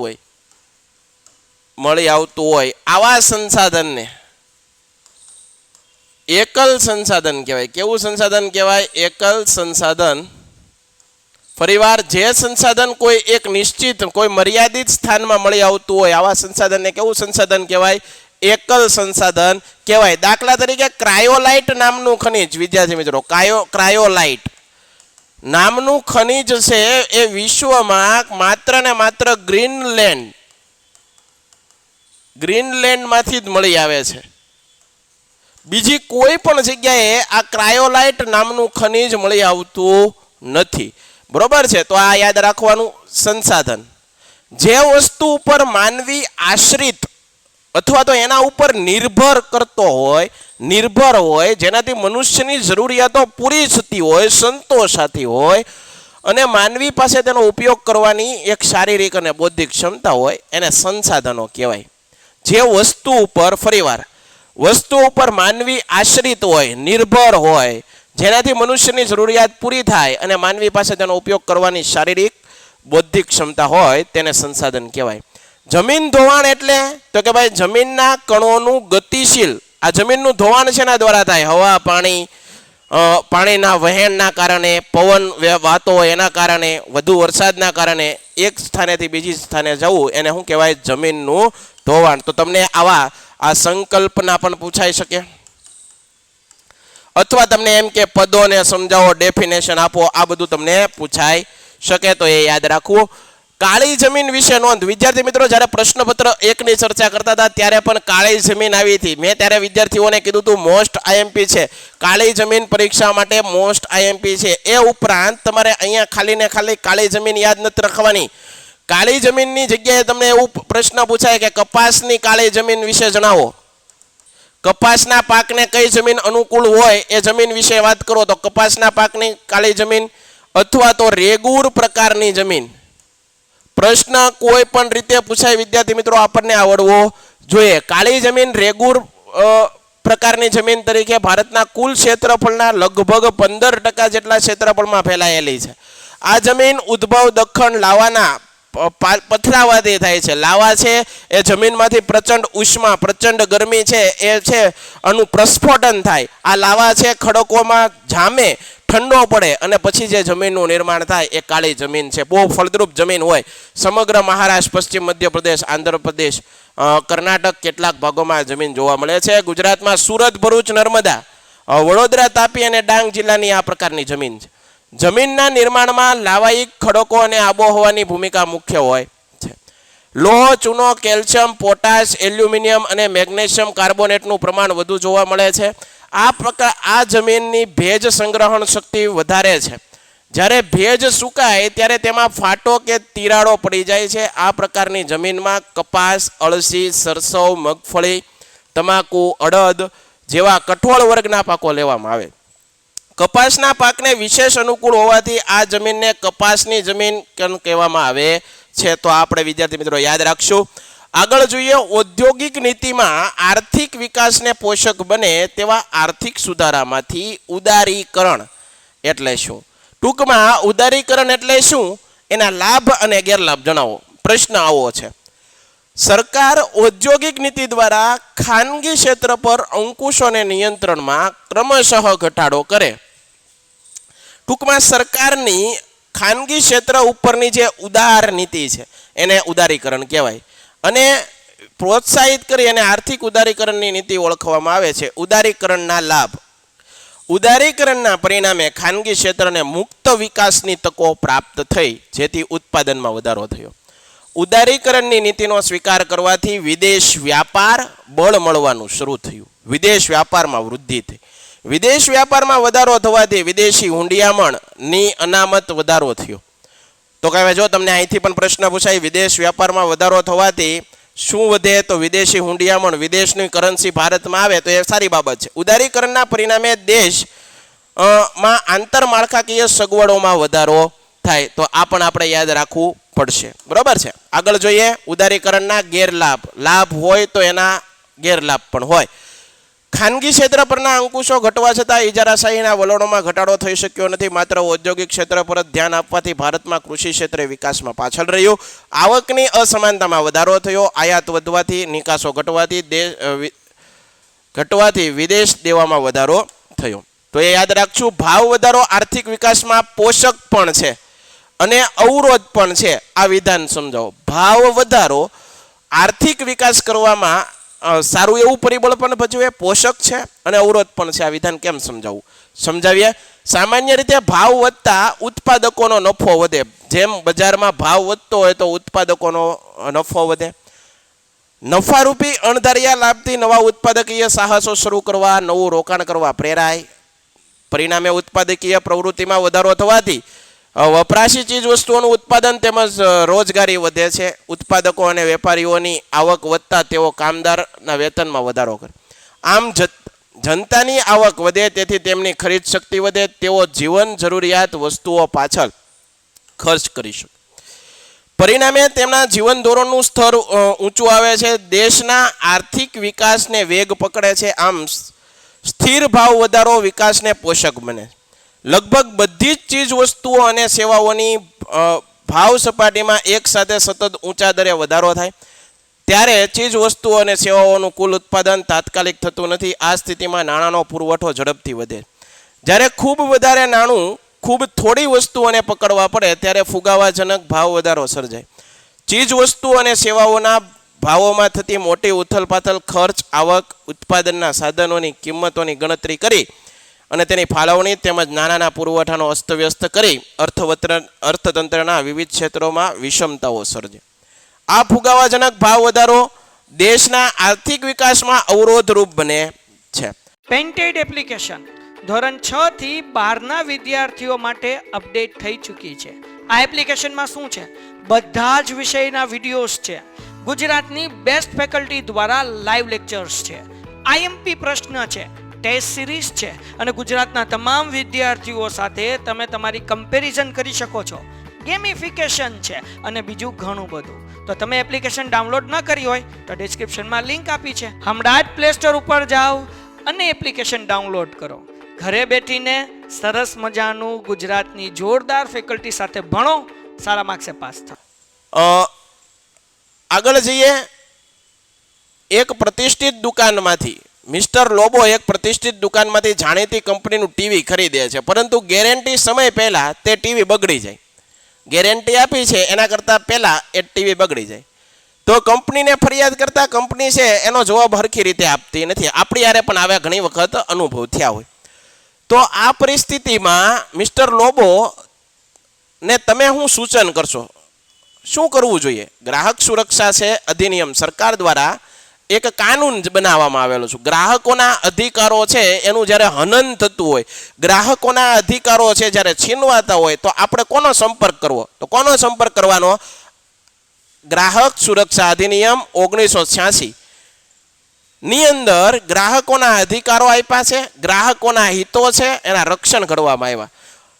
એની અંદર જે અધિકારો, જે રક્ષણ આપણને મળ્યું છે એના સિવાય આપણને જો આપણી સાથે અન્યાય થતો હોય તો આપણે સીધા એ કાયદા અંતર્ગત આપણે એનો વિરોધ કરી શકીએ. જે કોઈ વેપારી છે એની સામે ગુનો દાખલ કરી શકીએ. મિસ્ટર લોબોની ગેરંટી સમય પહેલા બગડી ગયેલ ટીવી અંગે કરેલી ફરિયાદોને જો વિક્રેતા સંતોષકારક જવાબ ન આપે તો મિસ્ટર લોબોએ ગ્રાહક સુરક્ષા અધિનિયમ 1986 મુજબ જે વિક્રેતા છે જેના પાસેથી આપણે ટીવી ખરીદ્યું એના ઉપર તમે ગુનો દાખલ કરી શકો. આ માટે મિસ્ટર લોબો છે સ્થાનિક જિલ્લામાં ફોરમ, રાજ્ય કમિશન કે રાષ્ટ્રીય કમિશનના વિક્રેતા વિરુદ્ધ કેસ કરી અને ગ્રાહક કચેરી, ગ્રાહક મંડળ, કલેક્ટર કચેરીમાં ફરિયાદ કરી શકે. પણ વિદ્યાર્થી મિત્રો આપણે નથી કરતા. કારણ શું? આપણી પાસે જાગૃતિ નથી, આપણી પાસે એની સમજ નથી કે ભાઈ આપણી પાસે કાયદાનું સાચું જ્ઞાન નથી. એના કારણે લોકો કાયદાથી ડરે છે. કાયદો તો આપણું રક્ષણ કરવા માટે છે. કાયદો છે આપણું રક્ષણ કરવા માટે છે. આપણા હિતોનું, આપણા અધિકારોનું, આપણા રાઇટ્સ જે સરકાર દ્વારા, કાનૂન દ્વારા આપવામાં આવેલા છે એનું એક રક્ષણ કરવાનું વાલી તરીકે એનું કાર્ય છે. એનાથી ડરવું ન જોઈએ, પણ કાયદાને સમજો. બરોબર છે? ફરિયાદની અરજી સરળ અને સ્પષ્ટ ભાષામાં હસ્તાક્ષર ટાઈપ કરી શકાય. અરજીમાં અરજદારનું નામ, સરનામું, સંપર્ક નંબર હોવો જોઈએ. અરજીમાં ફરિયાદીનું વિતરણ, વિગતપૂર્વ વર્ણન અને ફરિયાદ માટેના કારણો લખવા જોઈએ. તો આ જોઈએ. બિલની રસીદ, એમાં ગેરંટી લખ્યું એ બધું તમારે એમાં જોઈન્ટ કરવાનું. અડદિયું ચેકની વિગત લખવી, સાથે ગેરંટી વોરંટીનું કાર્ડ પણ મૂકવું. 2 વર્ષની અંદર ફરિયાદ કરવી. વિક્રેતાએ કરેલી શરતો, જાહેર ખબરની નકલ, પેમ્પલેટ, પ્રોસ્પેક્ટર્સની નકલ, ફરિયાદ અંગે ફરિયાદી લોબો રાજ્યની હેલ્પલાઇન નંબર, ફ્રી નંબર છે 1800-233-0222 ઉપર માહિતી મેળવી શકીએ છે, માર્ગદર્શન લઈ શકીએ છે. માનવ વિકાસ આંકમાં ભારત મધ્યમ માનવ વિકાસની હરોળમાં છે. તેને ઉચ્ચતમ માનવ વિકાસની શ્રેણીમાં જો લઈ જવું હોય તો શું કરવું જોઈએ? પહેલું તો બાળકોના અભ્યાસનું પ્રમાણ વધારવું. બરોબર છે, બાળ મજૂરનું પ્રમાણ ઘટાડવું અને બાળકો અભ્યાસ કરતા થાય, એને પ્રાથમિક શિક્ષણ, માધ્યમિક શિક્ષણ બધું એજ્યુકેશન બરોબર મળે એ કરવા પડશે આપણે. વસ્તી વૃદ્ધિના દરમાં નિયંત્રણ કરવું છે, આ એક પગલું ભરવાનું. માથાદીઠ આવક દરેકની વધે એવો પ્રયત્ન કરવો. પ્રજાના આરોગ્ય સુધરવું પડે, શિક્ષણ સુધરવું પડે, આ પ્રાથમિક જરૂરિયાત છે. મહિલા સશક્તિકરણ, મહિલાઓ છે પણ પુરુષની સમકક્ષ આગળ વધે એવા સઘન પ્રયત્ન કરવા, મહિલાઓનું કલ્યાણ થાય, યોજનાઓ અમલમાં મૂકવી જોઈએ. મહિલા તથા બાળકોનું શોષણ ક્યાંય ન થાય, બરોબર છે, એનું ધ્યાન માટે કાયદો ઘડવો જોઈએ. માનવના અપેક્ષિત આયુષ્ય આંકમાં વધારો કરવો જોઈએ. તો વિદ્યાર્થી મિત્રો, આ વાત કરીએ આપણે વિભાગ સીના તમામ પ્રશ્નો. એની અંદર વિદ્યાર્થી મિત્રો નીચે આપેલા જો પ્રશ્નનો ક્રમ છે 47 થી 53, બરોબર છે. પ્રશ્નોમાંથી કોઈ પણ 4 પ્રશ્નોના જવાબ લખવાના છે. પ્રશ્નનો ક્રમાંક 54, નકશો ફરજિયાત છે, નકશો એક હશે. પ્રત્યેકના 5 ગુણ છે, એક પ્રશ્નનો 5 માર્ક્સ છે, બરોબર છે, ભૂલતા નહીં.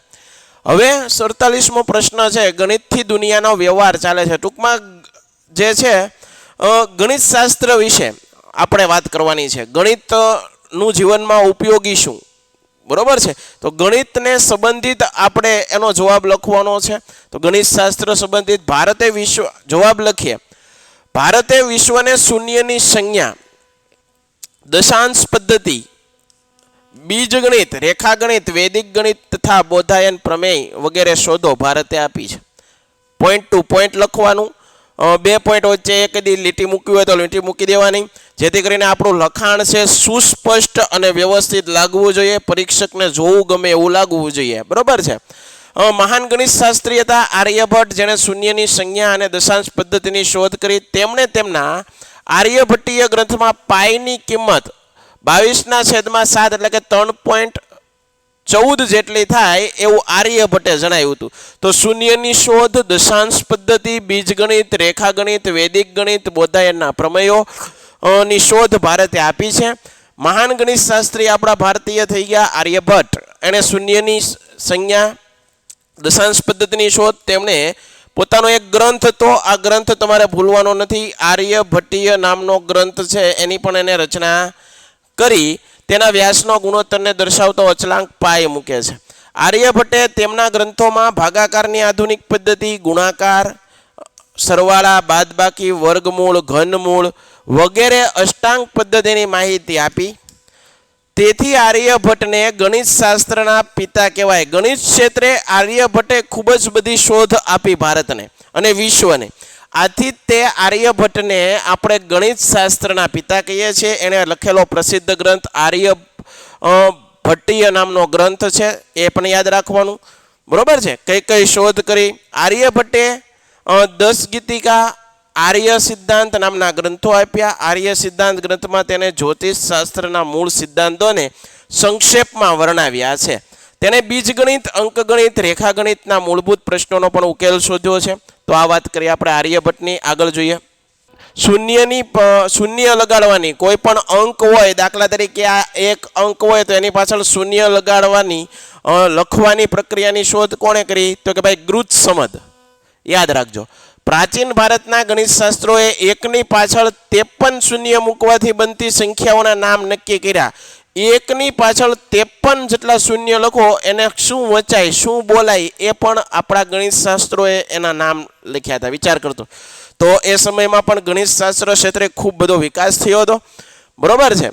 મોહેન્જોદડો અને હડપ્પાના અવશેષોમાં માપવા તોલવાના સાધનો, દશાંશ પદ્ધતિ હતી. સિંધુ ખીણની સભ્યતા આપણી પ્રાચીન જે ધરોહર હતી, વિશ્વની સૌથી પ્રાચીનમાં પ્રાચીન સભ્યતાઓમાંની એક સિંધુ ખીણની સભ્યતા, એમાં પણ દશાંશ પદ્ધતિનો ઉલ્લેખ છે. પ્રાચીન સમયમાં મેઘાતિથિ નામના ગણિત શાસ્ત્રીએ આપતો હતો. ઈસવીસન 1150માં મહાન ગણિત શાસ્ત્રી ભાસ્કરાચાર્ય, વિદ્યાર્થી મિત્રો ગ્રંથો નામ યાદ રાખજો, ગ્રંથોના. ભાસ્કરાચાર્ય લીલાવતી નામનો ગણિતને પ્રચલિત એવો ગ્રંથ લખ્યો, ભાસ્કરાચાર્ય. તો આ યાદ રાખવું, ભાસ્કરાચાર્ય. કયો ગ્રંથ લખ્યો? લીલાવતી. લીલાવતી ગણિત નામનો છે એ ગ્રંથ લખ્યો છે. આ ઉપરાંત તેણે બીજગણિત, અંકગણિત, ખગોળશાસ્ત્ર પર પણ ગ્રંથો લખ્યા. તેમણે સરવાળા બાદબાકીની શોધો કરી. ગણિત શાસ્ત્રમાં બ્રહ્મગુપ્તે સમીકરણના પ્રકારોની શોધ કરી હતી. ગણિત શાસ્ત્રમાં આપસ્તંભે સલ્વ સૂત્રોમાં વિવિધ વૈદિક યજ્ઞો માટે આપવામાં આવેલા વેદીઓના પ્રમાણ નક્કી કર્યા. યજ્ઞ કુંડ હોય વિદ્યાર્થી મિત્રો, કોઈ યજ્ઞ થતો હોય તો એની પર યજ્ઞ વેદીઓની રચના કરી. એમાં કેટલું એનું માપ હોય એ બધું નિશ્ચિત હોય. તો જુઓ એ કોણે આપ્યું? આપસ્તંભે. સલ્વ સૂત્ર નામનો એક ગ્રંથ છે, એની અંદર વૈદિક યજ્ઞો, જે યજ્ઞો થતા એ યજ્ઞો માટે આવશ્યક વેદીઓ, જે ઓલો કુંડ બનાવે ને યજ્ઞ કુંડ, એ યજ્ઞ કુંડ છે એના જે વેદીઓના પ્રમાણે નક્કી કર્યા હતા. ગણિત શાસ્ત્રી બોધાયન અને કાત્યાયને પોતાના ગ્રંથોમાં ગણિત શાસ્ત્રના વિવિધ પાસા વિશે ચર્ચા કરી.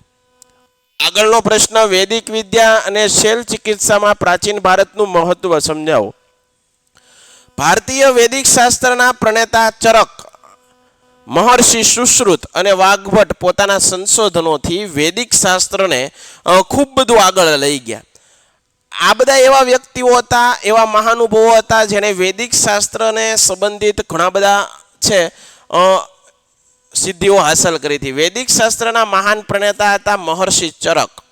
એણે ચરક સંહિતા નામનો એક ગ્રંથ લખ્યો. એની અંદર શા માટે આ ગ્રંથ એટલો બધો પ્રચલિત બન્યો? તો એની અંદર 2000 ઉપરાંત વધારે વનસ્પતિઓનું વર્ણન છે. કઈ વનસ્પતિઓ છે એની તમામ પ્રકારની જાણકારી છે એ આ ચરક સંહિતા નામના ગ્રંથની અંદર આપવામાં આવી છે. બરાબર. મહાન વૈદિક શાસ્ત્રી સુશ્રુત, એણે એક ગ્રંથ લખ્યો સુશ્રુત સંહિતા. ચરક સંહિતા કોણે લખ્યો? મહર્ષિ ચરક. સુશ્રુત સંહિતા નામનો ગ્રંથ કોણે લખ્યો? સુશ્રુતે. ગ્રંથમાં શલ્ય ચિકિત્સા માટેના ધારદાર સાધનોનો ઉલ્લેખ કર્યો છે. માથાના વાળને ઊભો ચીરી અને એવા શસ્ત્રો બનાવતા, વિદ્યાર્થી વિચાર કરો, એવા શસ્ત્રો બનાવવામાં આવતા કે તમારા માથાના વાળ છે એને પણ ઊભો ચીરી નાખવાની આ આટલી બધી કલા હતી. વિદ્યાર્થી મિત્રો, આવા શસ્ત્રો છે એ પણ નિર્માણ કરવામાં આવતા. પ્રાચીન ભારતમાં હિન્દુઓનું ઔષધિઓનું વિપુલ ભંડાર છે. બરોબર. ઔષધિ ક્ષેત્રે, આયુર્વેદ ક્ષેત્રે ભારત છે પહેલેથી જ આગળ પડતો દેશ રહ્યો છે. તેમાં દવા બનાવવાની ઝીણવટપૂર્વક વિધિઓ છે. દવાઓનું વર્ગીકરણ, તેમનો ઉપયોગ કરવા માટેના સૂચનો આપ્યા છે. ભારતમાં વૈદિક શાસ્ત્રીઓનો ખ્યાલ આકારનો પાટો બાંધી રક્તનું પરિભ્રમણ અટકાવીને વાટકાપ કરતા તેઓ પેઢા અને મૂત્રાશયના ઓપરેશનો કરતા તેઓ સારણગાંઠ, મોતિયો, પથરી, હરસમસા નાબૂદ કરતા. તો આ બધી વાત છે વિદ્યાર્થી મિત્રો શૈલ્ય ચિકિત્સા અથવા વૈદિક વિદ્યા. ત્યારે આપણે કોને કોને યાદ કરવાના છે, એમાં કયા કયા મુદ્દાઓ લખવાના છે, આપણને એમ ખબર પડવી જોઈએ. ગણિતનું જીવનમાં શું મહત્વ, તો આપણે કોને કોને યાદ કરવાના છે? તો કે ભાઈ આર્યભટ્ટને કરવાના છે. બરોબર છે. બીજા બધાને ગણિત શાસ્ત્રીઓ છે એના વિશે લખવાનું. જ્યારે શૈલ્ય ચિકિત્સા અથવા વૈદિક શાસ્ત્ર પૂછે તો એમાં કોને કોને લખશું આપણે? ચરકનો ગ્રંથ છે ચરક સંહિતા, સુશ્રુતે જે ગ્રંથ આપ્યો એ સુશ્રુત સંહિતા. બરોબર છે. આ બધાની ચર્ચાઓ આપણે કરવાની છે. આગળ આપણે જોઈએ, તેઓ ભાંગેલા અને ઉતરી ગયેલા હાડકાં બેસાડી દેતા, શરીરમાં ઘૂસી ગયેલા બહારના પદાર્થોને કુશળતાપૂર્વક બહાર ખેંચી કાઢતા. તેઓ તૂટેલા કાન, નાકને સતન એવા નાક કાન સાધવાની પ્લાસ્ટિક સર્જરી પણ જાણતા હતા આપણા જે પ્રાચીન જે વૈદિક શાસ્ત્રીઓ હતા એ બધા. જુઓ વિદ્યાર્થી, વાઢકાપના હથિયારો જે ડોક્ટર છે ઓપરેશન થિયેટરમાં જે રાખે ને વાઢકાપના સાધનો છે એને મીણ અથવા મૃત શરીરના વાઢકાપ દ્વારા તેઓ વિદ્યાર્થીઓને ઓપરેશનનું પ્રત્યક્ષ જ્ઞાન આપતા. પ્રત્યક્ષ જ્ઞાન એટલે શું વિદ્યાર્થી મિત્રો? પ્રેક્ટિકલી જ્ઞાન આપતા. પ્રસૂતિ વેળાએ જોખમી ઓપરેશનો કરતા, પણ તેઓ ચકાસતા નહીં કે સ્ત્રીઓ કે બાળકોના રોગના નિષ્ણાંત હતા. તેઓ રોગના કારણે અને એના વર્ગીકરણ કરતા, તેઓ રોગનું નિદાન કરતા અને રોગો મટ્યા પછી પાળવાની પરેજી પણ આપતા. જેમ આજે આપણે ડૉક્ટર આગળ જઈએ તો ડૉક્ટર આપણને એમ કે આ વસ્તુ નહીં ખાતા, બરોબર છે, આ વસ્તુ છે પાણી છે એ ગરમ કરીને પીજો, બરોબર છે, કોઈ પણ એવો ખોરાક ન ખાતા, બરોબર છે, બહારનું હમણાં ન ખાતા, આરામ કરજો, ફ્રૂટ ખાજો, આવી બધી તમને ગાઈડલાઇન્સ આપતા હોય ડૉક્ટરો. એવી જ રીતે આ લોકો પણ વૈદિક શાસ્ત્રીઓ હતા એ આપતા. પ્રાચીન ભારતમાં વૈદિક શાસ્ત્રીઓ પ્રાણીઓના રોગો માટેનું શસ્ત્ર વિકસાવ્યું હતું. તેઓ અશ્વરોગો, હસ્તી રોગો ગ્રંથો લખ્યા છે. હાથી માટે જે હાથીમાં જે રોગો થતા એના અંગે પણ તેઓ જાગૃત હતા. ટૂંકમાં પ્રાણીઓ પ્રત્યે પણ તેઓ છે એ કાર્યરત હતા. એના પણ રોગોનું એને જ્ઞાન હતું. શાલિહોત્રીનું અશ્વશાસ્ત્ર નામનો ગ્રંથ ઘણો પ્રખ્યાત છે. ઋગ્વેદ શાસ્ત્રના મહાન લેખકો વાઘભટ્ટે અષ્ટાંગ હૃદય જેવા અનેક ગ્રંથો લખીને નિદાનની બાબતમાં નોંધપાત્ર ફાળો આપ્યો હતો. આગળ જોઈએ, ઘઉંના ઉત્પાદનમાં અનુકૂળ સંજોગો જણાવો. ઘઉંનો પાક છે એ આપણે ઉત્પાદન કરવું હોય તો એના માટે કેવું આબોહવા, કેવું વાતાવરણ એ બધું હોવું જોઈએ, એના વિશે આપણે ચર્ચાઓ કરવી છે. ભારતમાં ડાંગર એટલે કે ચોખા પછી સૌથી વધારે ખવાતો ઉત્પન્ન થતો ધાન્ય પાક ઘઉં છે. આ પહેલો પોઈન્ટ તમારે લખવાનો છે, બરોબર છે. વિશ્વમાં ઘઉંના પાકનું મહત્વ સૌથી વિશેષ છે. ભારતમાં 1/3 ખેતી ભૂમિ છે એના ઉપર ઘઉંનું પાક થાય. તે દેશના ઉત્તર પશ્ચિમ ભાગમાં રહેલા લોકોનો મુખ્ય ખોરાક છે. ઘઉં સમશીતોષ્ણ કટિબંધ રવિ પાક છે. ઘઉં છે એ સમશીતોષ્ણ કટિબંધ રવિ પાક છે. તેને ફળદ્રુપ ગોરાડું કે કાળી જમીન, વાવણી વખતે 10-15 સેમી જેટલી અને લણણી વખતે 20 થી 25 સેલ્સિયસ જેટલું તાપમાન, 75 સેમી જેટલો વરસાદ માફક આવે છે. 100 સેમીથી વધુ વરસાદવાળા વિસ્તારોમાં ઘઉંનું વાવેતર થતું નથી. ભારતમાં ઉત્તર અને મધ્યના ભાગોમાં આવું તાપમાન શિયાળામાં હોય છે, પણ શિયાળામાં ત્યાં આટલો વરસાદ પડતો નથી, એટલે લગભગ બધી જ જગ્યાએ ઘઉંના પાકને સિંચાઈથી પાણી આપવું પડે છે. હરિયાળી ક્રાંતિના લીધે દેશમાં પાકનું ઉત્પાદન બમણું થયું છે. એક સમય એવો હતો વિદ્યાર્થી મિત્રો, જ્યારે હરિયાળી ક્રાંતિની શોધ ભારતમાં નહોતી તો આપણે જે ધાન્ય પાકો છે એની આપણે વિશ્વ પાસે આશા રાખવી પડતી, વિશ્વ પાસે માંગણી કરવી પડતી. આપણે પૂરતા પ્રમાણમાં ધાન્ય પાકો ઉત્પન્ન ન કરી શકતા. પરંતુ હરિયાળી ક્રાંતિના કારણે આપણે આત્મનિર્ભર બન્યા છીએ અને આજે આપણે વિશ્વના દેશોને આપણા જે અનાજ છે એ નિકાસ કરી રહ્યા છે. ઘઉંના પાકને ઝાકળનો ફાયદો, પરંતુ હિમથી, બરફથી એને નુકસાન થાય છે, યાદ રાખવું. ભારતમાં ઘઉંની ખેતી મુખ્યત્વે પશ્ચિમી ઉત્તર પ્રદેશ, પંજાબને તો ઘઉંનો કોઠાર કહેવામાં આવે છે, હરિયાણામાં થાય છે. દેશની કુલ ઘઉં ઉત્પાદનનો 2/3 ભાગ આ રાજ્યોનો હોય છે. આ રાજ્યોમાં સિંચાઈની સગવડ વધુ હોવાથી ત્યાં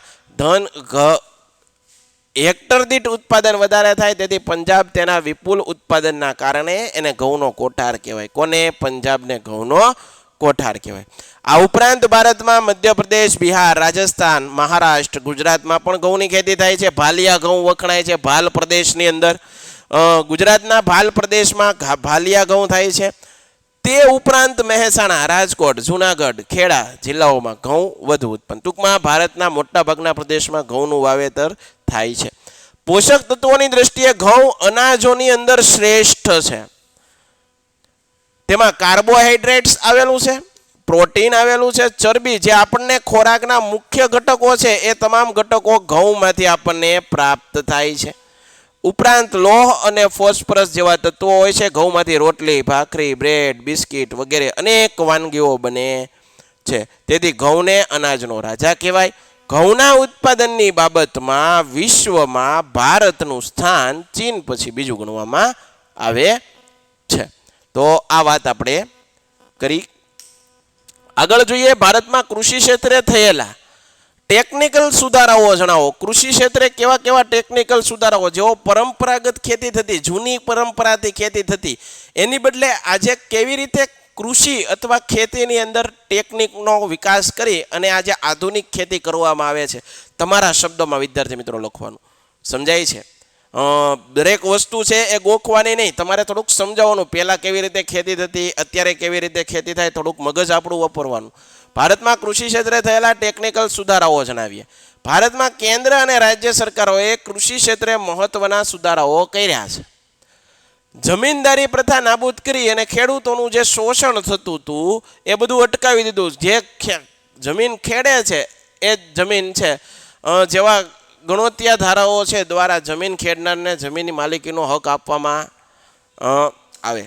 જમીન ટોચ મર્યાદા દ્વારા જમીન માલિકીની અસમાનતા દૂર કરવામાં આવી. જમીન એકત્રીકરણ કાર્યક્રમ દ્વારા નાના કદના ખેડાણ વિસ્તારોને એકત્રિત કરવામાં આવ્યા છે અને કરી રહ્યા છે. ખેડૂતોને આર્થિક મદદ કરવા કૃષિ ધિરાણ યોજના બનાવાઈ. કિસાન ક્રેડિટ કાર્ડ દ્વારા તેમજ રાષ્ટ્રીયકૃત બેંકો, સરકારી બેંકો અને સહકારી મંડળીઓ દ્વારા ખેડૂતોને આર્થિક મદદ કરવામાં આવે છે.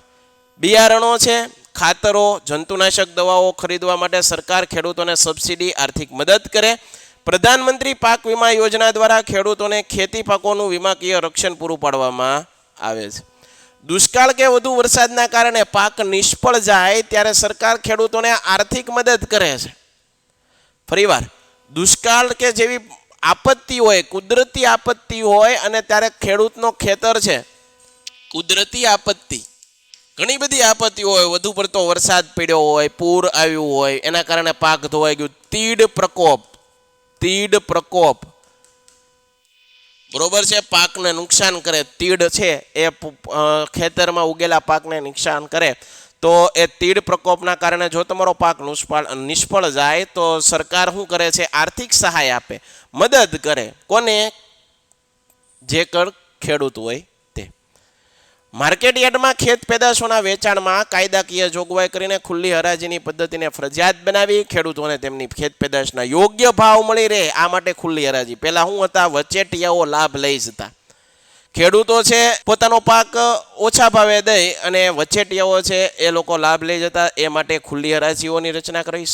સરકારી મંડળીઓ, ખરીદ વેચાણ સંઘોની સ્થાપના કરવામાં આવી. સરકાર તેમજ સહકારી સ્તરે ગોદામો, પરિવહન, સંદેશા વ્યવહારની સગવડો વધારવામાં આવી.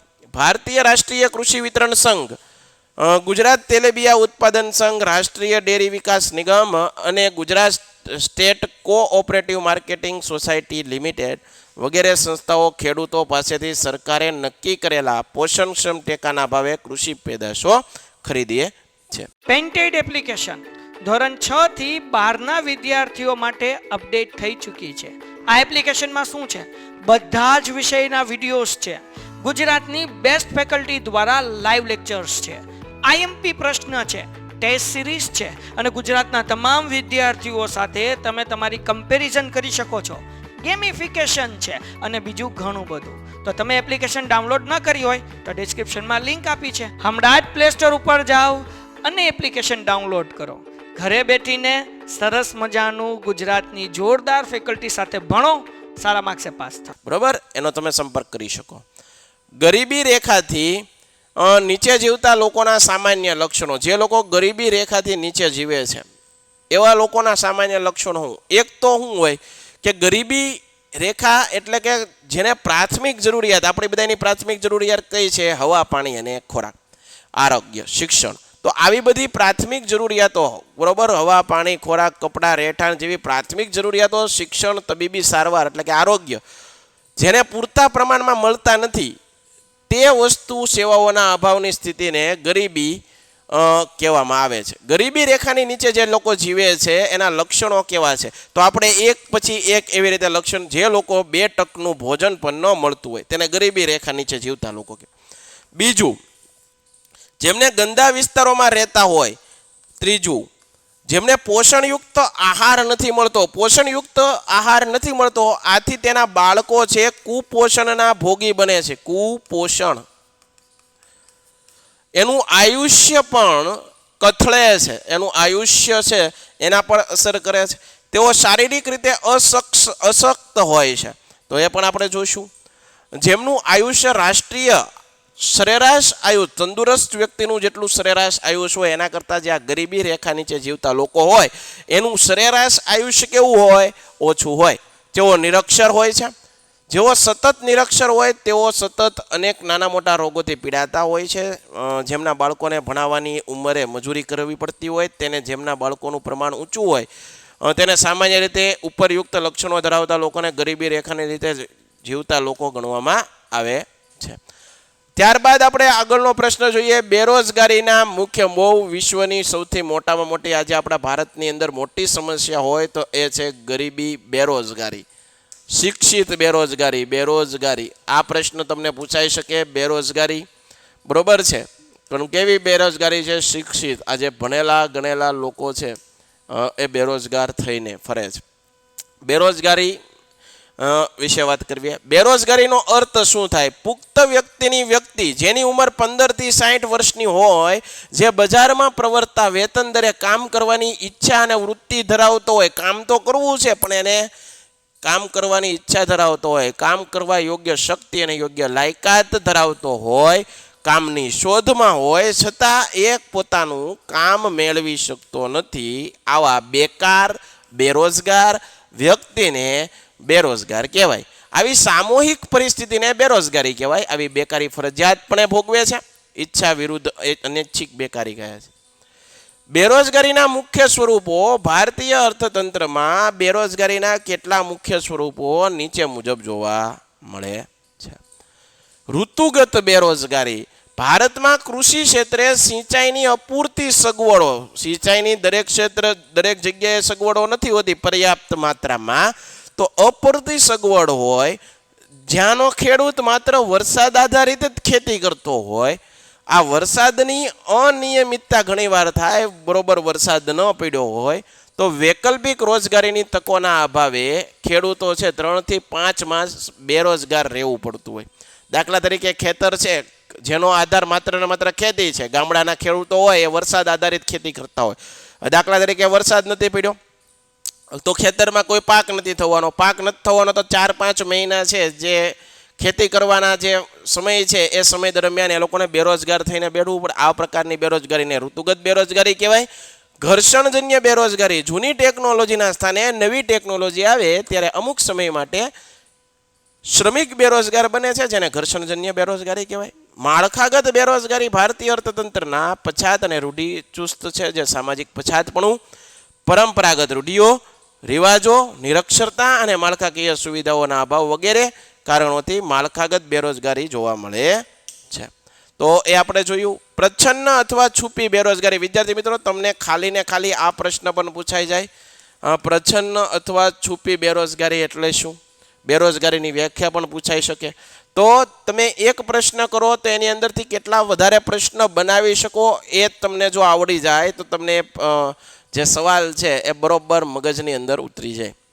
તો પ્રચ્છન્ન બેરોજગારી એટલે હું? કોઈ કામ ધંધા કે વ્યાવસાયિક પ્રવૃત્તિમાં જરૂર કરતા, કોઈ કામ હોય, કોઈ વ્યવસાય હોય, એની અંદર જરૂર કરતા, જો અહીંયા શબ્દ વાપરો, જરૂર કરતા વધારે કારીગરો અથવા શ્રમિકો રોકાયેલા હોય. જરૂર 5 જણાની હોય અને ત્યાં 10-15 જણાને રોકેલા હોય. આવા વધારાના શ્રમિકોના ઉત્પાદન કાર્યમાંથી ખસેડી લેવાથી કુલ ઉત્પાદનમાં કોઈ ફેર પડતો ન હોય તો આ વધારાના શ્રમિક પ્રચ્છન્ન કે છુપા બેરોજગાર કહેવાય છે.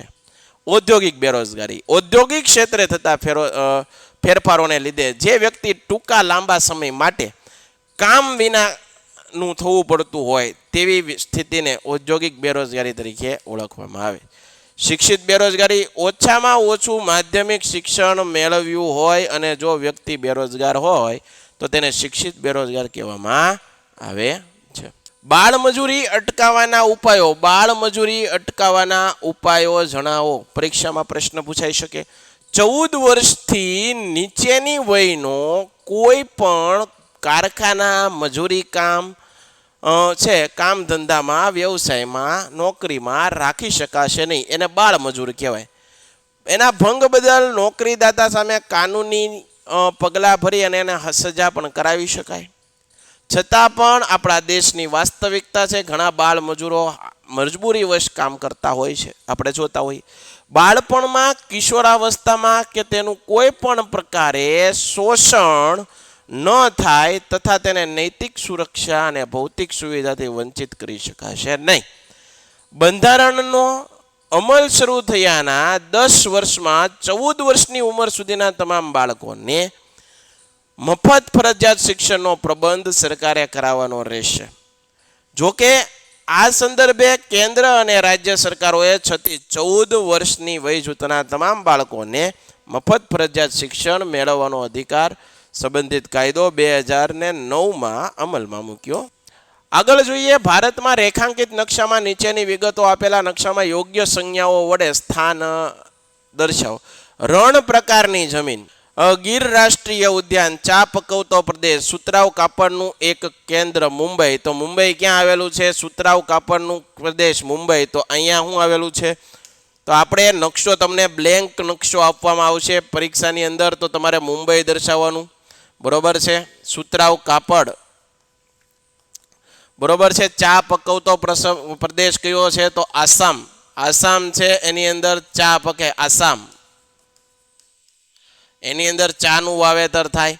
બરોબર છે. ગીર રાષ્ટ્રીય ઉદ્યાન ગીર ક્યાં આવેલું છે? તો ગીર રાષ્ટ્રીય ઉદ્યાન આપણું આવેલું છે ગુજરાતની અંદર. ગુજરાતની અંદર ખાસ કરીને જે આપણો આ ગુજરાતનો પ્રદેશ છે અહીંયા આવેલું છે ગીર. ગીર સોમનાથ ગીર રાષ્ટ્રીય ઉદ્યાન. રણ પ્રકારની જમીન, તો અહીંયા બધી જમીન કેવી છે? આ બધી રણ પ્રકારની જમીન. ગુજરાતમાં પણ આ વિસ્તાર છે એમાં કેવી જમીન જોવા મળે? રણ પ્રકારની જમીન જોવા મળે છે. કચ્છનું રણ. બરોબર. તો આ આપણે નકશા દ્વારા પણ આને આપણે સમજીએ. તો વિદ્યાર્થી મિત્રો, આ આપણે પ્રશ્નપત્ર 1 જે કુમારનું પેપર સેટ આપણે સોલ્વ કરી રહ્યા છીએ, બહુ જ અગત્યનું છે. તમામ પ્રશ્નો બહુ જ અગત્યના છે. આપણે ભણ્યા, તમને પણ ખબર પડી છે.